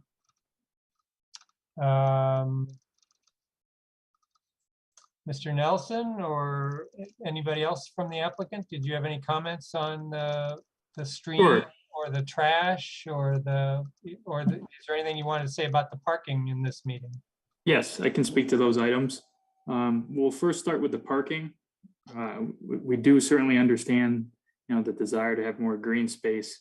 However, coming from the applicant's viewpoint, the parking is existing, and if they just have to patch it or maybe just mill the top, that would be a better option than taking it all out, having to truck it somewhere and then loaming and seeding. But more importantly, while all these parking spaces may not be used, the use of this building, a lot of the residents may not have a vehicle. So there would be buses or vans that would be providing transportation for them. So we think this extra space would be helpful for those vehicles to turn around in the parking lot. And additionally, as Tom had mentioned, I guess we'd be hesitant to give up spaces that we already have, with the idea being that, in the future, if ServiceNet ever decide to sell the building or something, that us having a reduced number of parking spaces would limit any future use of the site for businesses or whatever, and that would, in turn, reduce the value of the property. It would just seem to be backwards if, in the future, the site is deficient in parking, and then a parking addition needs to be constructed, just tentatively thinking down the road. As for the stream, we had a site visit with the Conservation Commission a few weeks ago, and we revised this plan with some very detailed requests that they had. There is a stormwater easement that traverses the property. It's this dashed line right here, so it's about 20 feet wide, I believe. So in between these two lines is a stormwater easement. There's quite a few large culverts that go through here, and they convey city drainage, town drainage through the property and discharge at this concrete head wall right here. There are several large trees that are growing right on top of that head wall, and their roots pose a significant hazard, if they haven't done so already, at degrading the structural stability of that head wall. So as part of this project, those trees around the head wall will be cut flush to grade, keeping the roots intact. We're not pulling the stumps in fear that that would dismantle or hurt the head wall any more than any damage that may already occurred. There's also some erosive and degrading slopes adjacent to that head wall. Those will be loamed and seeded, and then erosion control blanketing installed along with shrub plantings as mitigation for those trees that are being cut. There's also a drain outlet from the building sump pump that discharges, I believe, just uphill of this wing wall. And as part of this project, we're going to be rerouting that with an armored stone riprap flared end, and that would be discharging downstream of the head wall. So there'd be no risk of undermining that head wall in the future. There is a fence that runs along the back of that parking lot that's proposed to be removed, and then we'd be installing a smaller chain link fence around the head wall of the culvert for safety. And then I believe the third item you guys had just mentioned was the dumpster location. So originally we weren't showing a dumpster location, but obviously under this revised plan, we'll need to add a location within an enclosure, likely a stockade fencing. And we'll site that in an area that is conducive to trash trucks being able to maneuver and easily get to that. If I may, I don't see a hand raise on my screen, so at some point I'd like to address that dumpster. Well, if Ryan is finished, you can certainly go ahead, Tom. Sure, go ahead, Tom. Sure. It's not shown on the site plan, but at the rear of the north side of the building, there already is a dumpster and dumpster enclosure, and the master deed provides that the owners of this particular building have access to that dumpster through the parking lot that is, again, to the north of this building. And it's written right in the master deed. It's already enclosed. If you had a aerial view, you would be able to see that. I don't know if you have that available, Brian, but you can actually see that on the property aerial view. So, and then the residents would have access to that dumpster, and it would, from my understanding, and if Connor can comment on this, but my understanding that access would be through the office area. So right where your arrow is, that's the location of the dumpster.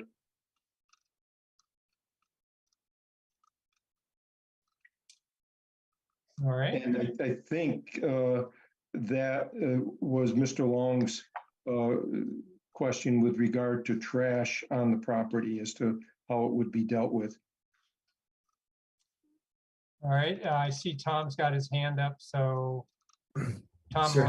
Miranda, if you're finished with that Yes, I am. description, Thank you. I'll call on Tom Long. Okay, thanks, Doug. Thank you, Tom, for clarifying. I think the confusion that we were having was also, obviously we need some kind of easement, so if that's written into your deed, that's fine. The architectural drawings show no openings on the north side of the building at all. So whether that's egress for our second means of egress for office spaces, or whether that is access to the dumpster area, it is not presented in the architectural drawings. So that was, again, just, are they walking all the way around? How are they getting to that? So I think some clarification in the drawings would help help us better understand. We understand. And we've reached out to Mr. Nyhart and the architect with regard to providing that information, and they will have it available, I understand, very soon for us, along with any other potential clarifications you would need on the site plan. Thank you.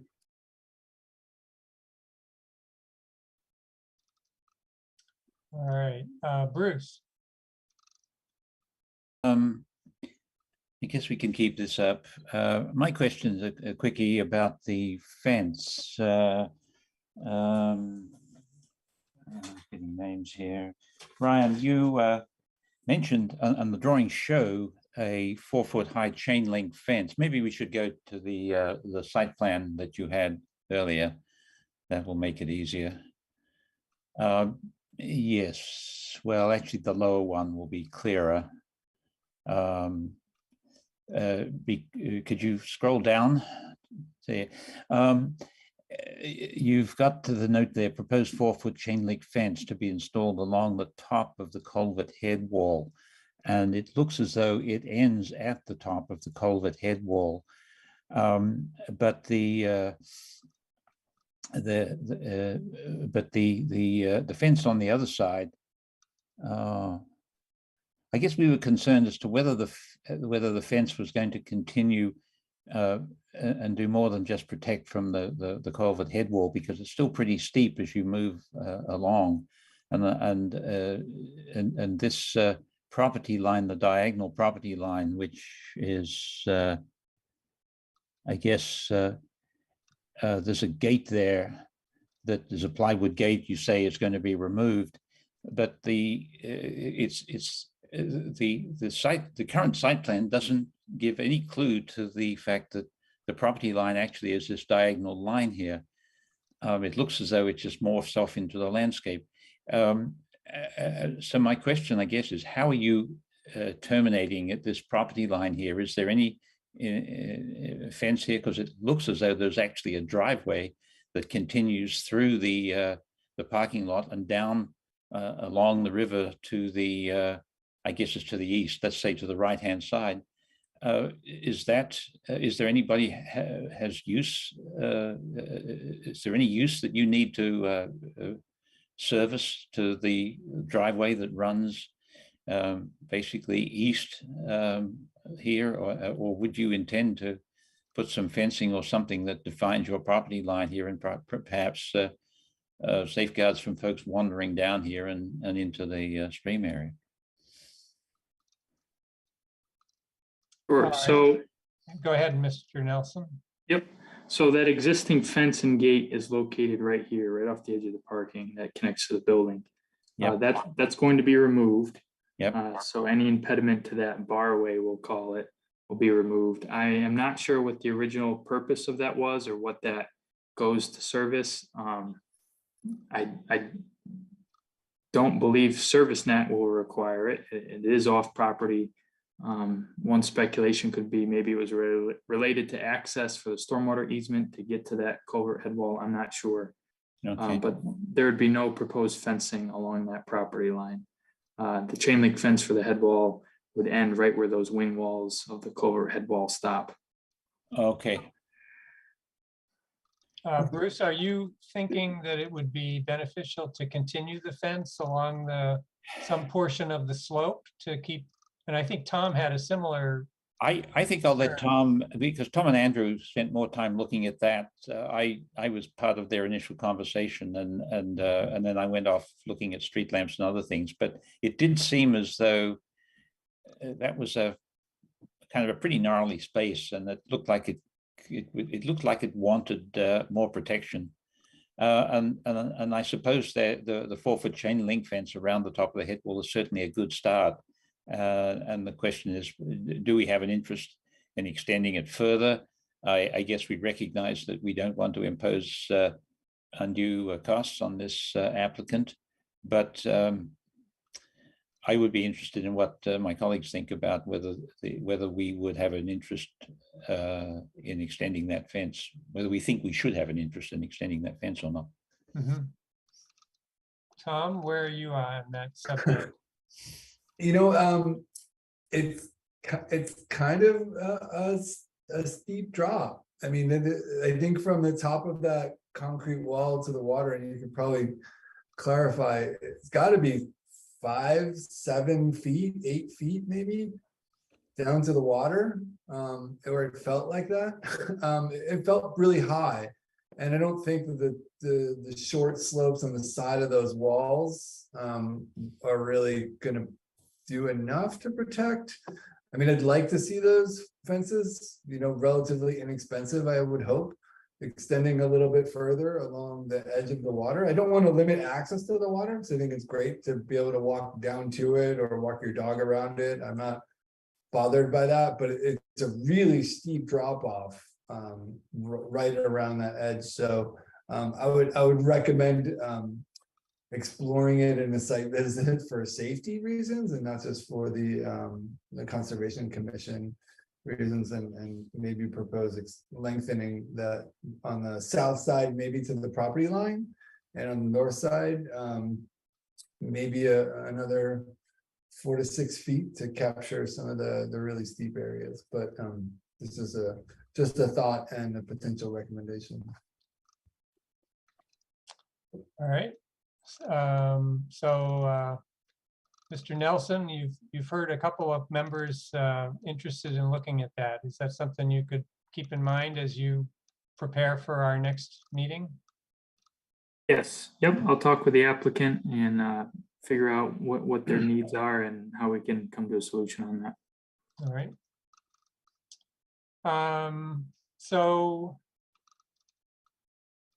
I know that you are not through the Conservation Commission process yet, so I expect that we're going to be continuing this hearing. In terms of the applicant, you received a number of questions from us and you've given us some responses. You've heard a few more comments this evening. Do you feel like you've gotten what you might have hoped for or expected out of this conversation tonight? Yes, partially. I guess my question would be to the board, are there any other concerns that we can address so that we're fully prepared for the next planning board meeting? Are there any, you guys had mentioned the green space issue with parking, but I didn't feel a good consensus as to what the opinion was on that. All right, well, we've got some hands up for maybe in response to that, maybe not. Chris, I'm going to call on you first, just to give you your input. Well, I think that the board should look at the architectural drawings because that's part of what you'll be reviewing. Yep. If you have questions about those drawings, it would be important to ask those now. And the other thing is we have not yet received a set of architectural drawings that's been stamped and signed by an architect. So that's one of the things that the board normally expects to see. So, you know, it's up to you if you're going to require that. It is part of the requirements of your rules and regulations. So you would need to waive that requirement if you decided that wasn't necessary, but it's something that hasn't been provided yet. Right. So you may want to know about what the siding is here and what they're proposing for the roof. And you may want to see samples or catalog cuts of that and maybe of the doors and windows as well. So there are issues related to the building. I just wanted to bring that up. All right. Why don't we call on Bruce and then Tom, and then we'll move on to the architectural drawings. Bruce? Yes. Oh, now it's just gone. I was just looking at, I took a bunch of photographs, and this has to do with the site and the suggestion made earlier that it didn't seem as though this project would need the 28 parking. I assumed that what Ryan was reporting was what the bylaw requirement might have generated, but we not uncommonly consent to parking waivers and so forth to reduce parking requirements. And I guess one of the things that we were observed when we were there was that it seemed as though this pavement was in such bad repair that it might take more than just a repaving. It might really need to be dug up and regraded. And if that were the case, and if it ever turned out that reducing the amount of paving was cost effective to this project, I think I would encourage the applicant to imagine that the board would be receptive to substituting some of that paving for grassland. It seems that there's a lot of people who are living here. There's precious little open space that you could sit on, that you could put a picnic table out on, that you could screen in some way to create a sunny outdoor space. The units themselves are very tight and only have one window in them at one end. So the residents might appreciate being able to get outside on some days, and over time, perhaps maybe at their own initiative, perhaps just a minute, excuse me. I'm sorry, folks, everything's gone wrong here. I would encourage that the idea of substituting existing parking for grassy open space be looked at optimistically, and with an idea that I think the overall site would be, the appearance of the site would be greatly improved by having a little bit more grass and a little bit less paving. Even understanding all that what Ryan said about the need for larger vehicles to be able to come and turn and so forth. I recognize all of that, but still hope that there might be an opportunity to cut back on the amount of paving that we have here. All right, thank you. Thank you, Bruce. Tom, you're next. Sure, just a couple of quick things. One, in terms of what Ryan was asking for, one of the things that came up was this really gnarly guardrail. And I don't know if you can actually see it from the aerial photo, and it looks even really gnarly from the aerial photo. But what's going to happen with that? Is it going to be removed? Is some other kind of fencing going to be put in, or or will you be able to drive through? Yeah, you look at that thing. It's probably supposed to be straight lines, but it's been hit way too many times by too many people. So yeah, I mean, that should be replaced or repaired, or some other version of a boundary should be put in there if we're going to have one. So I'd like to sort of see a spec on that. Well, I mean, Tom, to interrupt, if the applicant were willing to reduce the number of parking spaces, we could have a couple of curbs and some grassy area, maybe even some plantings between those two parking areas, and not need the guardrail. Yeah, no, absolutely. And that's only 3 or 4 spots. So so yes, I mean, in relationship to what Bruce was saying, should we find cheaper solutions that encourage grass or greenery of any sort? I support that. So Ryan, in your explorations, let's see what we can figure out from a cost and results perspective. The other thing I think, Ryan, that was in the request, and I just wanted to reiterate, was a management plan that talks about the hours of operation of the office, what kinds of functions we might expect in those offices. People had talked about 24-hour occupancy of those office spaces in similar types of buildings elsewhere. So I think having a sense of who's going to be there and when should, and just understanding how the property will operate over a 24-hour period would be really helpful, because I know the question is going to come up, so I want you to be prepared to have some answers in your discussions with the client. Thank you. All right, Tom. Karen. Yeah, you asked about consensus. I was also on the site visit, and I completely agree with Tom and Bruce. If costs prevent you from looking at that, I do understand that you have budget concerns, but it just cries out for less asphalt, and for people that live there, transitional, or just for the town. I think it would be so much more attractive if some of that asphalt were somehow gotten rid of. as far as being something that you're going to sell in the future, I think, you know, you can only enhance it by making that area more attractive. It just seems like you're in the middle of a abandoned airport with all this asphalt around. And so I agree.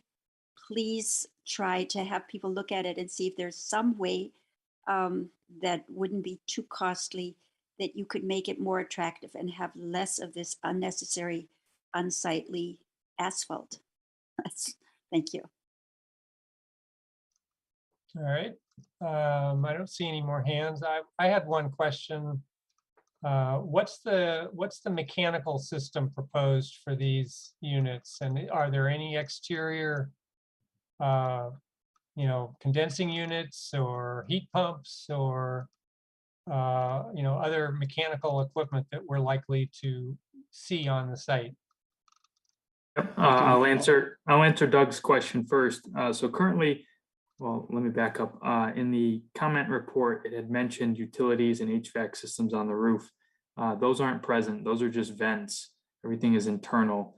For the proposed use for these individual dwelling units, they'd have mini split heat pumps. So they're a dual heat or air conditioning unit for each room. So there'd be no real changes to the HVAC system. And there'd be no new roof mounted utilities. Well, the mini splits typically have an exterior unit. Where would that be located for each unit? I'd have to talk with the architect about that. I know there'd at least be like a condenser or a vent.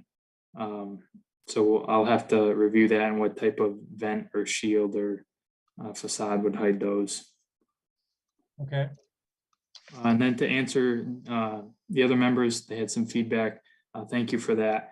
I believe the guardrail that we were talking about, I think was to demarcate the parking allocation under the master deed. This area of parking was specified for unit 1.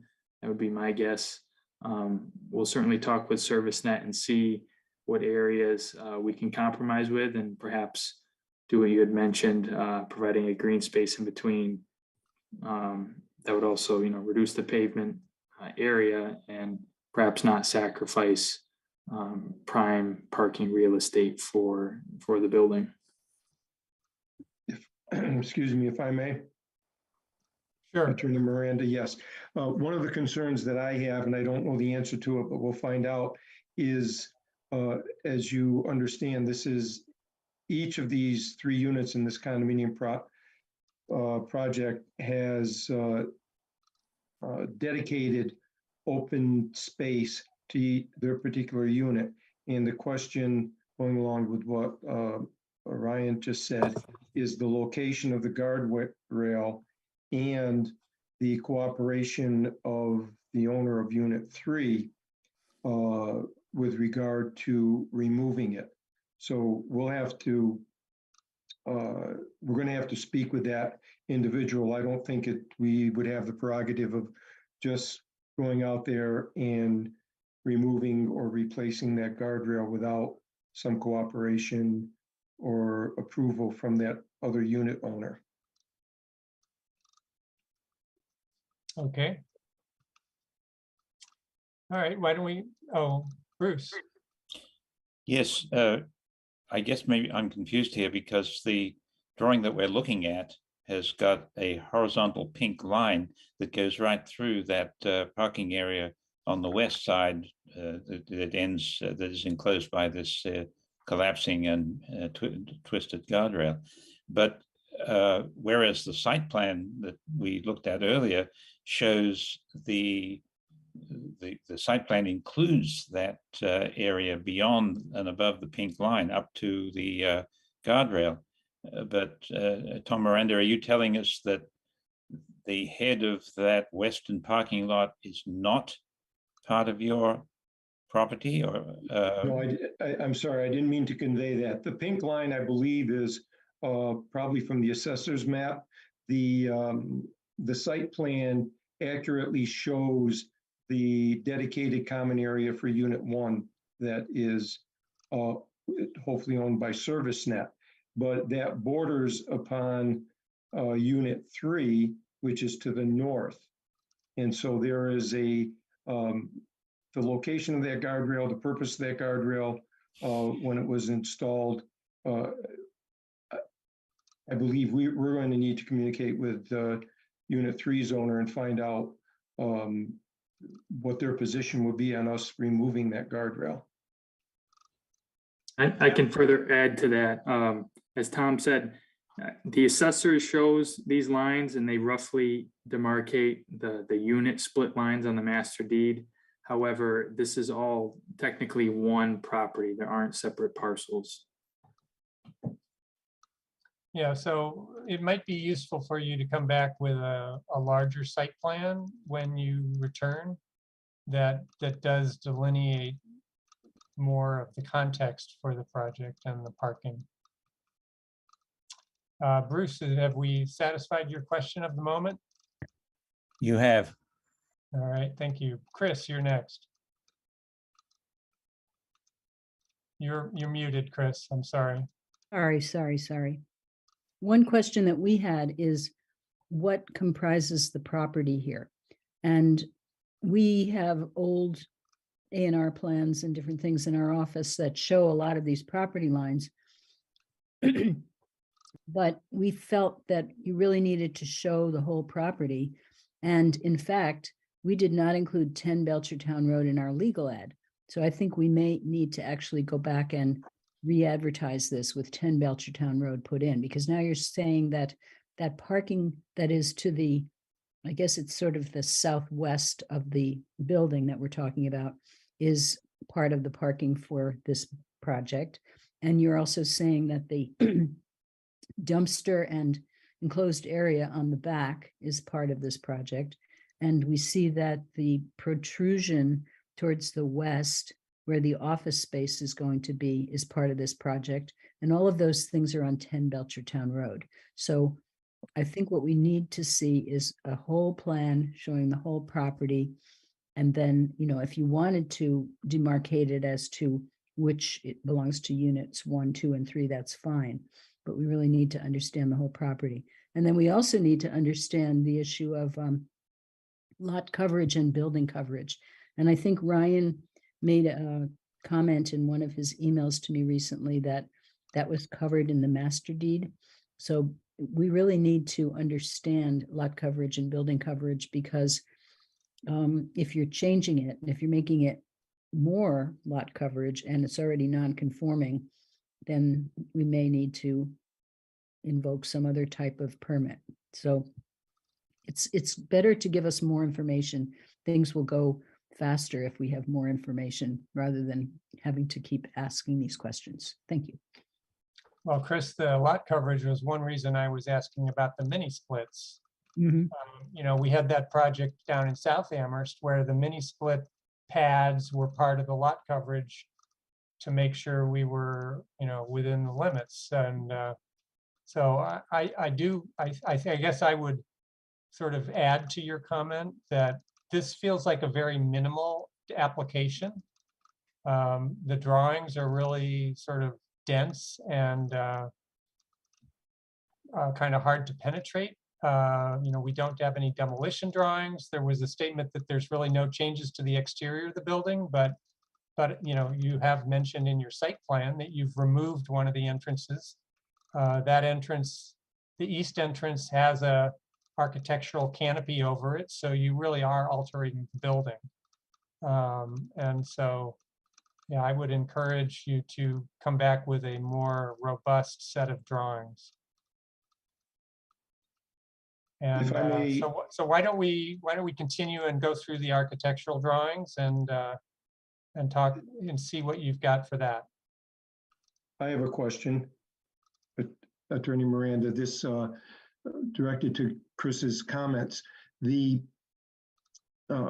assessor's lines do not accurately reflect what is on the survey, recorded survey for the property. It's recorded at Plan Book 184, page 224, which clearly show that area where the guardrail is to be the boundary of the exclusive use for units 1 and unit 3, and also include the dumpster. And yes, you don't have that before you, unless Brian just brought that up.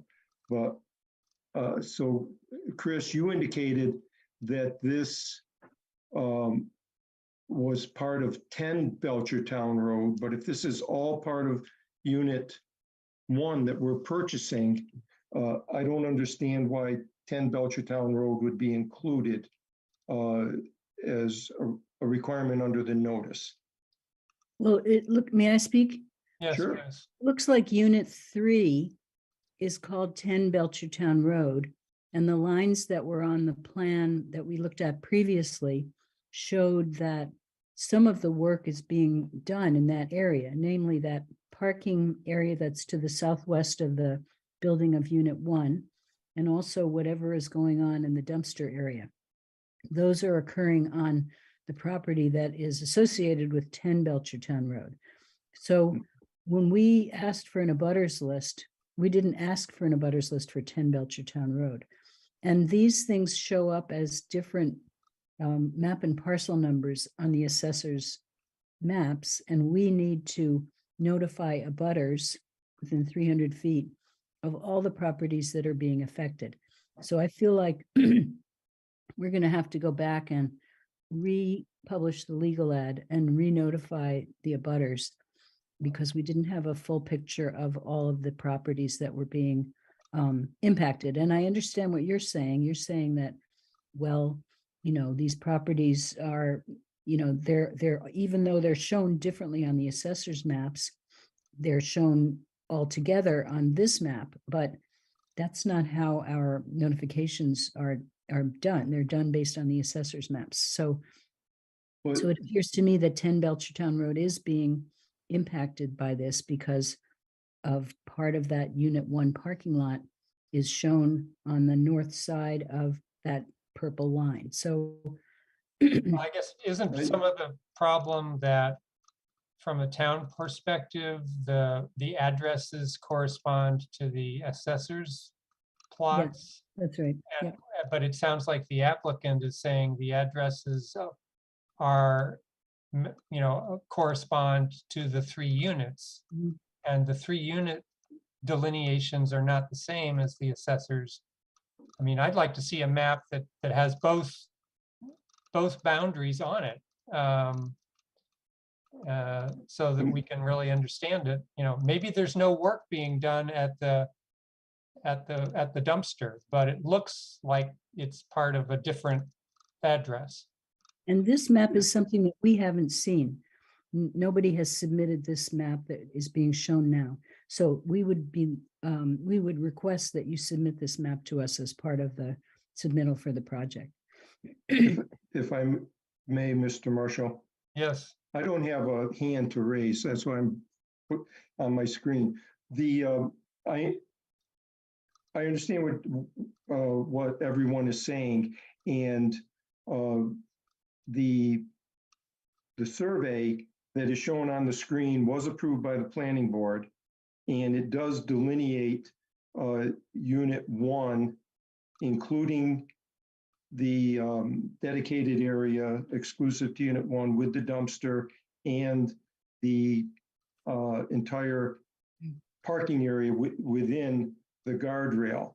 And I believe that the notice requirement is from the property owner, what the property owner owns in the parcel they're working on, as opposed to a neighbor's property that is not part of Unit 1. So what I'm trying to do is to avoid having to do a renotice and extend this out an extended period of time, primarily because we have an anxious seller that really wants us to get through this and get this project approved as quickly as we are able, and be able to close for them, because they've given us multiple extensions. I understand that's not really your real concern, but that's a real concern for ServiceNet. And so you should have this plan within your file for this property. We will get you another copy of this plan, a full-size copy, and we'll also elaborate on the site plan to make this more explicit. But if we can, for purposes of this hearing, if you can accept my representation where the boundary is, and if it proves not to be, then that's the case. When I say where the boundary is, where the legal boundary is, as opposed to the assessor's map, which does not accurately reflect the legal boundary of this particular unit. All right, Chris, I see your hand. What I'm saying is that we, I believe, noticed our public hearing based on what the assessor showed as the parcel, which is a kind of triangular shaped parcel. We didn't include the area that is shown within this property line. So we didn't include the entire property and all of the abutters within 300 feet of the property. And in order for us to hold a legal public hearing, we're, according to our town regulations, are required to notify all of the abutters within 300 feet of the property. So I believe now we are looking at the property, and I would have to go back to the assessor and say, how did you calculate where the 300 feet, where the 300-foot property owners are, abutters are? Did you calculate it based on the little triangle that includes unit 1, or did you calculate it based on this entire parcel that we're looking at right now? It could be that she did the latter, and then we would be okay. But if she did the former, I think we need to renotice this public hearing. I understand what you're saying now. But, and I'll have to go back and look. I know that in the back of my mind, someplace it says that it's the determination of the assessors as to who the abutters are that need to be notified. And that is what is acceptable for purposes of chapter 40A. Even though the property may be larger or even smaller than what the assessor's map shows. But I understand what you're saying, Chris. And maybe it's something you and I can talk about after this hearing, and you know, and it may be moot if we did notify everyone within 300 feet, even considering that extended area. Mm-hmm. Okay. All right, maybe we should move on to the architecturals.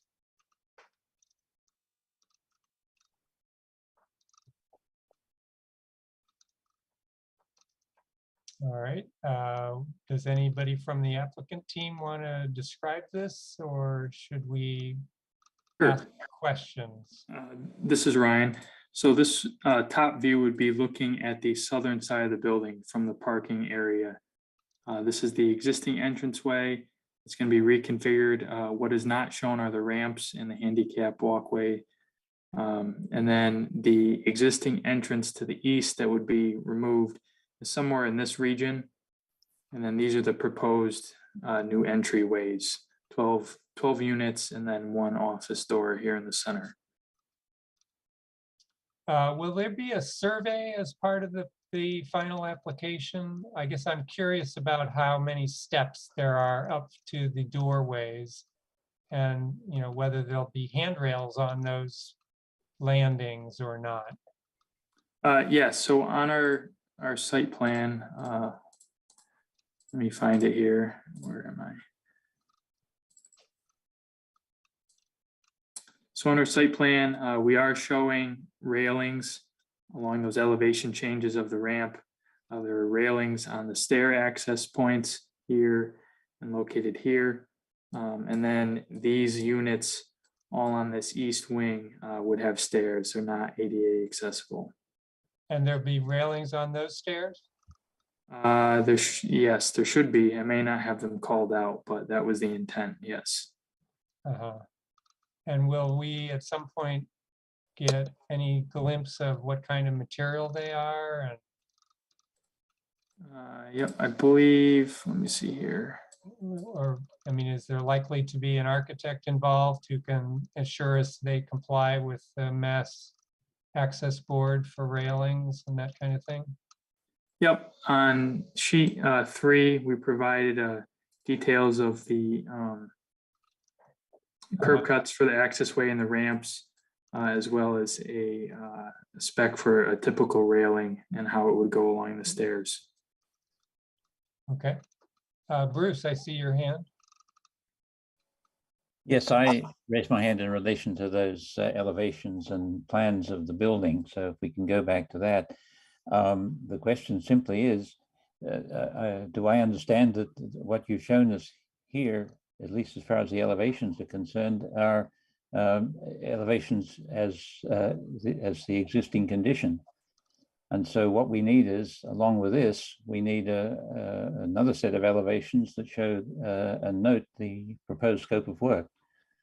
These drawings are proposed. This is the proposed orientation of the building. Well, how do we know what you're doing? We can't rely on you saying, well, in here, they're going to change this, and over here, we're going to change that, which is what you said a moment ago, that these are not drawings that show what's intended. Because these exactly show what is proposed. And on our site plan, we call out specifically the areas that are going to be demoed and where the access points will be. I think we need to show that on the elevations, because we look at those elevations, I've got no idea whether they're new or what's new and what's existing. We need to be able to tell without having to go back to the site plan to tell what's proposed to be new and changed. You really need to put that on the elevations. Now, I mean, I'm speaking as an architect. I've spent 50 years doing this, and that is not a set of drawings that shows me what is proposed to be done so far as modifications to an existing building are concerned. I think we need to agree that. Okay, we can certainly add that, yes. All right, Chris, you had a hand up? Just minor, I want to make sure that they show the railings on the stairs that are going up to all of the individual doors. But when you approve this plan, you're approving the whole thing. So you want all of the details, all of the correct information to be on the plan. So, that would be on the site plan. And I think that what Bruce was talking about here is you want to have clear indication that you're putting new windows in, what's the spec on the new windows? You're putting new siding in. What kind of siding? Is it wooden siding? Is it hardy plank? Is it vinyl siding? There aren't any notes on this plan showing what's being proposed. So it's not a lot of work. It's just like, labeling things. It's not that big a deal. Thank you. Thanks, Chris. Tom? Yeah, no, it's just a quick note about the front elevation as well. There's stairs noted for the left 3 units when those are likely going to be, the ramp is going to be in the way of those, right? So we wouldn't have that. So again, I think it's just being accurate with the conditions in relationship to the plan that you're proposing. So yeah, I mean, forms of egress was something I brought up before. This is the plan that we were looking at on site, and there's no apertures or no way for anybody to get from inside these office spaces out to the dumpster. So if the dumpster is being used by internal use, or the tenants are going through there to bring out their trash, we need to know how they're getting out there, and are there stairs? Is it handicap accessible? So, and I think what I want to be most clear about is that I truly support this, and I want to streamline this process. This is a wonderful project, and I think it's the right thing for this place. I think we just need to see the things that you're proposing in order to approve them.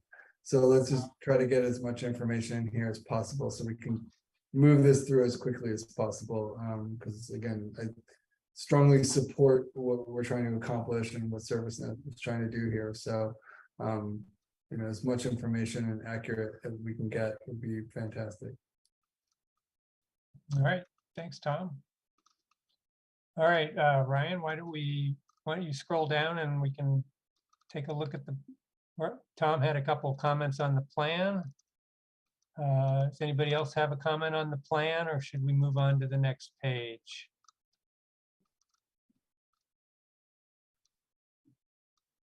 I do not see any hands. All right, why don't we go to the next page? So these are blow-ups. This is the, So this would be the central entrance right here. Here's the porch, and then the accessible ramp. These would be the 3 units off to the left at the end of the building. And then the next sheet.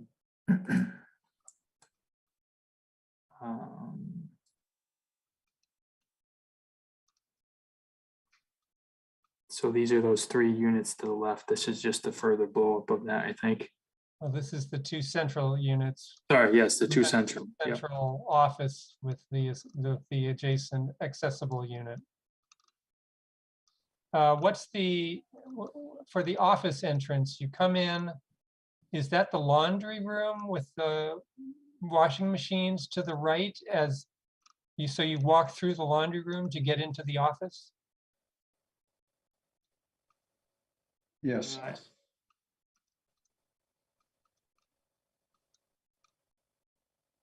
All right. Oh, Tom, we can finally see you. Yes, I figured it out. So that is correct. Those are washing machines, and I assume maybe a couple of washers and then a couple of dryers. I don't know how many. Connor, are you there? I'm here, Tom. Okay. Can you tell us what's in there in that office area? So the intent was, like you can see on the drawing, to have both washing machines and dryers available for the residents. And really due to space constraints, it was deemed to put those at that location. Okay.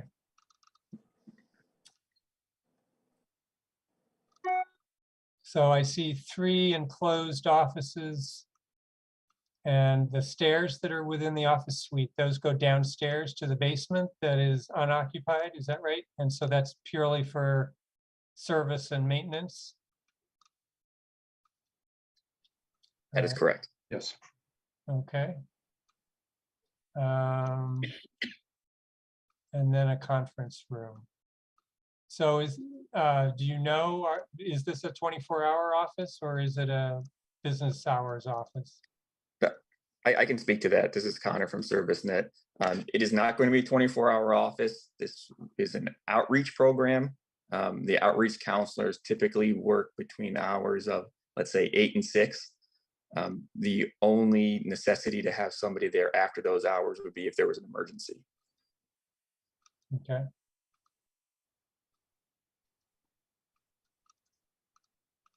All right.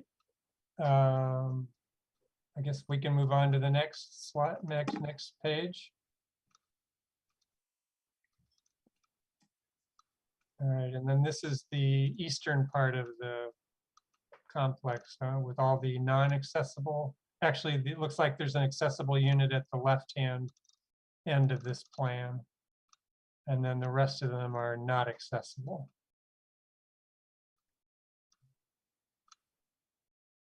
Yeah, it shows an accessible walk. That would be along the parking area, but obviously there's stairs up to each of these units. That's not shown, so we'll have to update that on this plan also. Okay. Based on, I mean, you're doing a lot of work inside this building. I mean, all of the interior demising and other walls would be removed, and this is really an intensive renovation of the existing structure. Will you be replacing or bringing the insulation of the exterior walls up to code? I'd have to defer to our architect on that. I'm not sure what the current state of the inside of the building is. Okay. All right. All right, I guess that's the last page of the architecturals. Yep. And I know I had a question earlier about the mechanicals. I hope we can get a more complete picture of this building when you return so that we can understand what you're doing and approve it and let you move on. Bruce. Just looking at this, I can see that it's really not possible to exercise, to create an interior access to the dumpster area. I guess you could go out your front door and then through the office and into the dumpster, and maybe that's what Tom meant when he said accessing the dumpster area. But so if not that dumpster area in the back, then as Ryan said earlier, maybe you'll have to do something out front. But however you solve it, it would be good for us to see either in the drawings here or in the site plan where the waste management is taking place. Yeah, and I will note, I did see Tom nod his head when you described Bruce going through the office to get to the dumpster in the rear. But obviously the plans don't really show that avenue yet. Okay, let's see, are there any public comments? I see no attendees in the public, so won't have any public comments on this. I don't see any more hands from board members. Members of the applicant team, do you have any questions about what you've heard from us this evening? Any further questions so that we can clarify before you come back with answers to our questions and responses to some of the comments we've made? I don't have any questions, but the only question I have is when will we be continued, into what date? Okay. Chris, do you want to, I think you had given me a date earlier in January. You are muted. January 18. Wow. There's one date on January 4th, and then there's the 18th. If we have to re-advertise it, though, I don't know if January 4th will work. What day is today? Today's the 7th. So going back from the 4th. Yeah, if we wanted to hold it on January 4th, we do have time to re-advertise it. And do we have much on the agenda for the 4th yet? No. All right. And there's no, I'm sorry, Tom? yeah, there's no other hearings this month? Well, we have a meeting in 2 weeks, but I think we've got several things on the agenda for that already. And we wouldn't have time to advertise. Right. If we had to. That I understand. Yeah. Chris, is that agenda looking pretty tight for the 21st? The 21st has Archipelago on it, and I don't know what else. Pam would know. Do you know, Pam? Archipelago and Jonathan Gerfine. Oh, yeah. So if this didn't need to be re-advertised, it could come back on the 21st if they could do that, do all this work in 2 weeks. Yeah, it seems like there's quite a lot to bring these drawings up to snuff. And we would need to receive it by, we like to receive things by the Friday before, well, by the Thursday before the meeting. So that would mean we'd need to receive it by next Friday. I don't see that doesn't seem reasonable. So the January 4th seems the best compromise. It's sooner than the 18th. It's in time if we need to re-advertise it, and it gives the applicant time to bring all this information together and give it to us by, we would need to have it by the 29th of December in order to get it into a packet on the 30th of December. So I'm going to make, I got two comments. One is, I think, Chris, you mentioned it is typical for us to see something about the exterior materials that are proposed for the project. And often we do see at least an approximation of the colors that are proposed. So we hope you can come back with some of that. And maybe Chris, maybe following this meeting, you could point the applicant group to a previous presentation that we've had that they could use as sort of a template for how the kinds of things we usually see.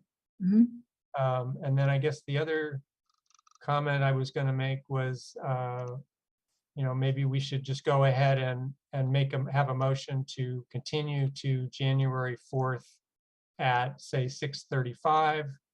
And if for some reason they're not ready at that point, we can open and then continue the hearing again. Makes sense. Mr. Miranda, I see your hand. Thank you. My understanding is the only change with regard to materials is it will be windows and doors. Is that correct, Connor? Tom, that is correct. So when you're asking for materials, siding, color, etc., we don't anticipate any changes. So you want to see the windows, the doors that we're going to put in? Is that what we're talking about? Well, I mean, the new door, I think the exterior of the existing building is white. Are the new doors going to be white or are they going to be red? You're removing the east entry and there's a canopy over that entrance.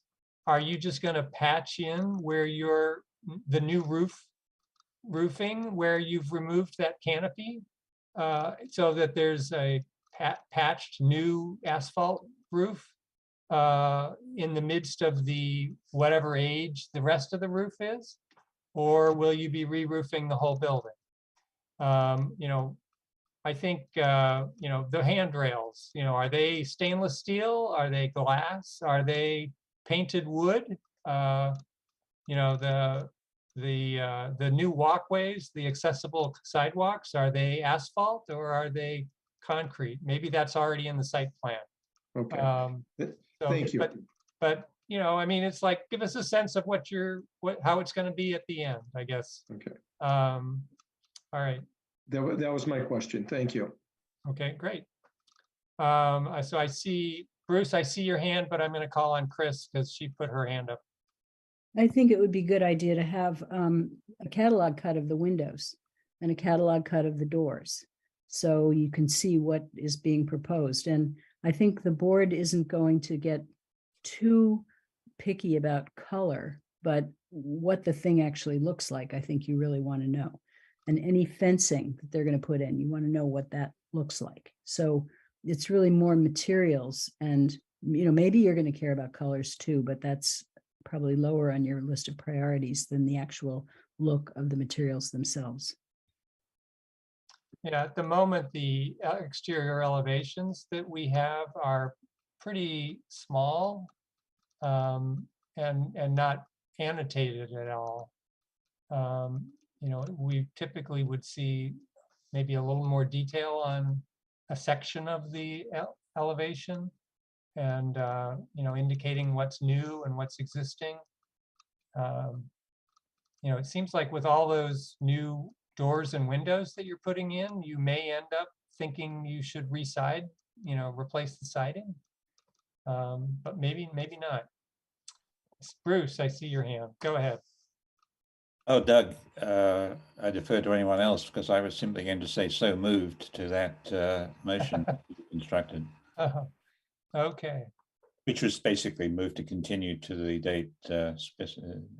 date noted.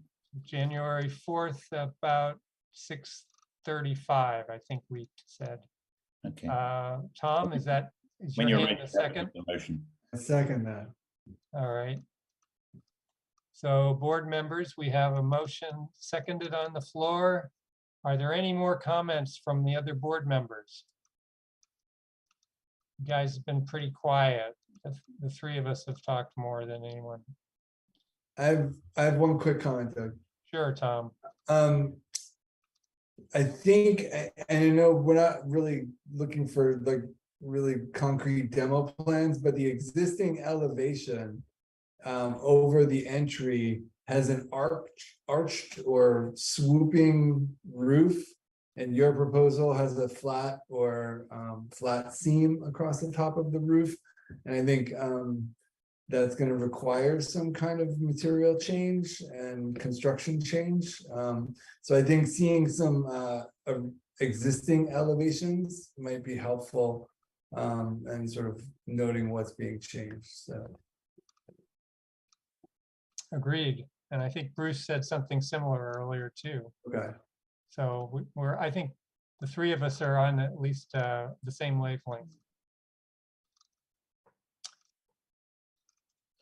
Okay, no, not seeing any more hands. Why don't we go ahead with the vote to continue to January 4th, 6:30.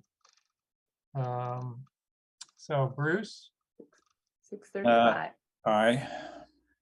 6:35, yes, Pam. Still aye.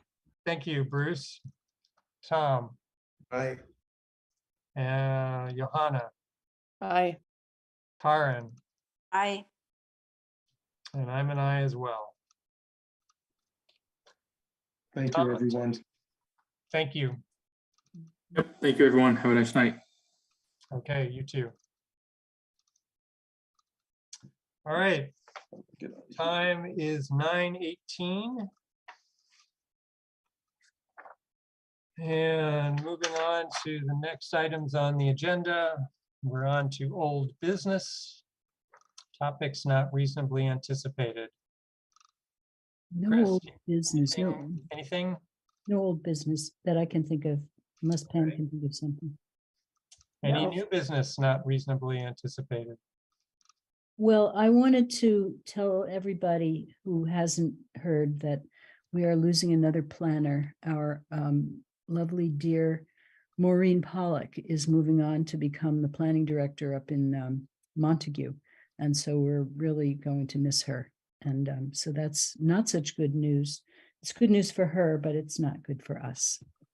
But I thought you might want to know. Thanks, Chris. Tom, I see your hand. Thank you. In regard to new business, one of the things that came up in our discussion of the site visit this week, a few days ago, was the nature and expanse of the village. What's the actual term, Chris? The East Amherst Village.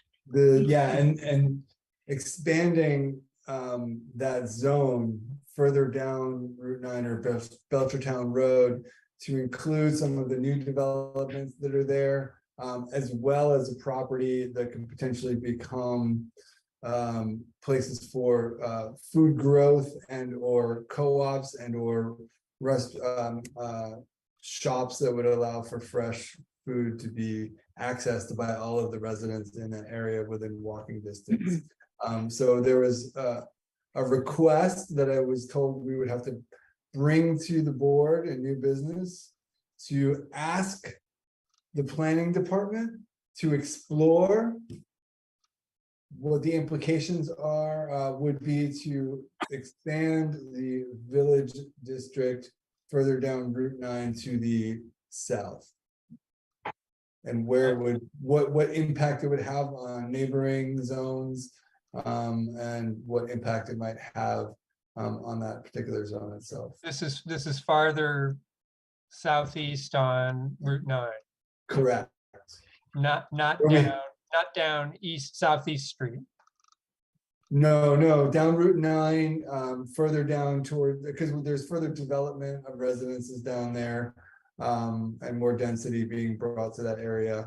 We're also talking about the potential for that to become a very large food desert, with lots of access to convenience stores, but not very healthy food. So expanding that zone would allow for more property opportunities for access to that kind of. And this would be the village center. Village center district, yep. The zoning district, okay. So I don't know if we need to vote on that, Chris, or if we just need to bring it to your attention and have over the next however long, have you spend some time on that. Chris, you put your hand up? Oh, I'm sorry. I didn't mean to put my hand up. Oh, okay. Yes, we will put that on a future agenda. It's a good idea to start, and we'll talk about it among ourselves internally. So thank you. All right, Bruce, your hand's up. Yes, further to what Tom was saying, it was, Tom, because I don't think you mentioned this, but it was not initiated by a concern for these folks who are moving into this project, but it was also contributed to by the realization that the colonial village is apparently going to expand and considerably so that the amount of residential and folks who are needing proximate shopping and so forth in this area is about to grow considerably. And so what Tom suggested is seemingly some potential critical concern to folks in the area, we thought. Okay. Chris, well, never mind. I'll send you an email afterwards. Okay, do we have any more new business for the moment? All right. Form A&R subdivision? No, not Nothing. tonight. ZBA applications? Not to report tonight. Nope. Okay, SBP, SBR, SUB? Not to report tonight. All right. Okay, board and liaison reports. The time is 9:24. Bruce, anything on PVPC? Are you yet a member? No, I think Paul Bockelman doesn't like me. May I say that I've reminded to shake? I have last week, I think, no, it was the week before, because it was before I got sick. I reminded Dave Zomek of this, and Dave wrote it on his long list of things to talk to Paul Bockelman about. So I'm hoping that he will talk to him. And I've sent Paul Bockelman at least 3 emails.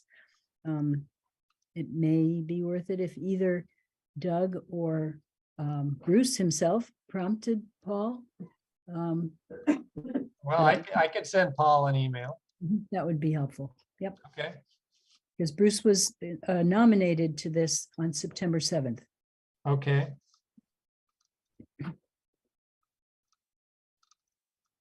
All right. Well, let's see. Nothing else, Bruce, I assume, from you for PVPC? No, I mean, Or secondhand from Jack or something. That's correct.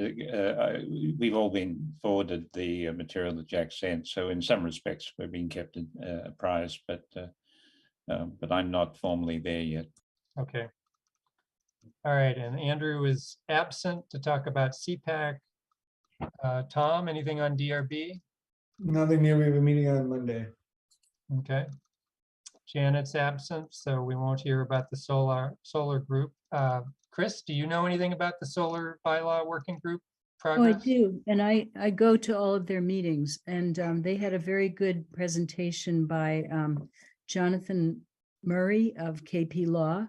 And it was in response to questions that they had sent to him about what can and can't be reasonable things to include in a solar zoning bylaw. So he gave a pretty good rendition about that.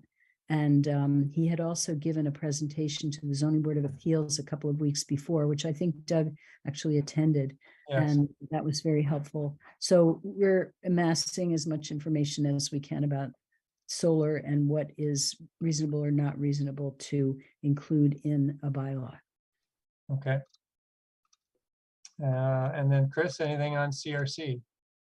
Yes, let's see, the CRC, they've been working on the rental registration. They have another meeting coming up, I think this week. I think it's on Thursday, if I'm not mistaken, which is tomorrow, actually. And I've already reported to you that they have recommended both the food and drink establishments and the flood zone zoning bylaws. So I think I've reported that to you already. Yep. So I don't know any further on CRC. Okay. Thanks. I don't have anything. Report of chair. Anything from you, Chris? Report of staff? Yes, I should report to you that the town council was intending to take up both food and drink establishments and the flood mapping zoning amendments this past Monday, but they had so many other things on their agenda that they took those two things and they put them on a new meeting, which they didn't even have on their schedule. And that will be this coming Monday, the 12th. And they will take up those items then. And that would be for their first reading. And then they'll have their second reading on the 19th. So that's that. Okay. All right. Does anyone have anything else? I don't. We still have no public attendees, so I don't need to ask for a last chance for public comment. Okay, time is 9:28 and I think we are adjourned. Thank you. Thank you all. Thank you. Thanks for Thanks. Good hurting night, us, everyone. Doug. All right. Mhm. Good night, everybody. Good night. Stop recording. Night, Pam. Good night, Mr. Marshall. We'll see you soon. Yep. Stop recording. Recording stopped.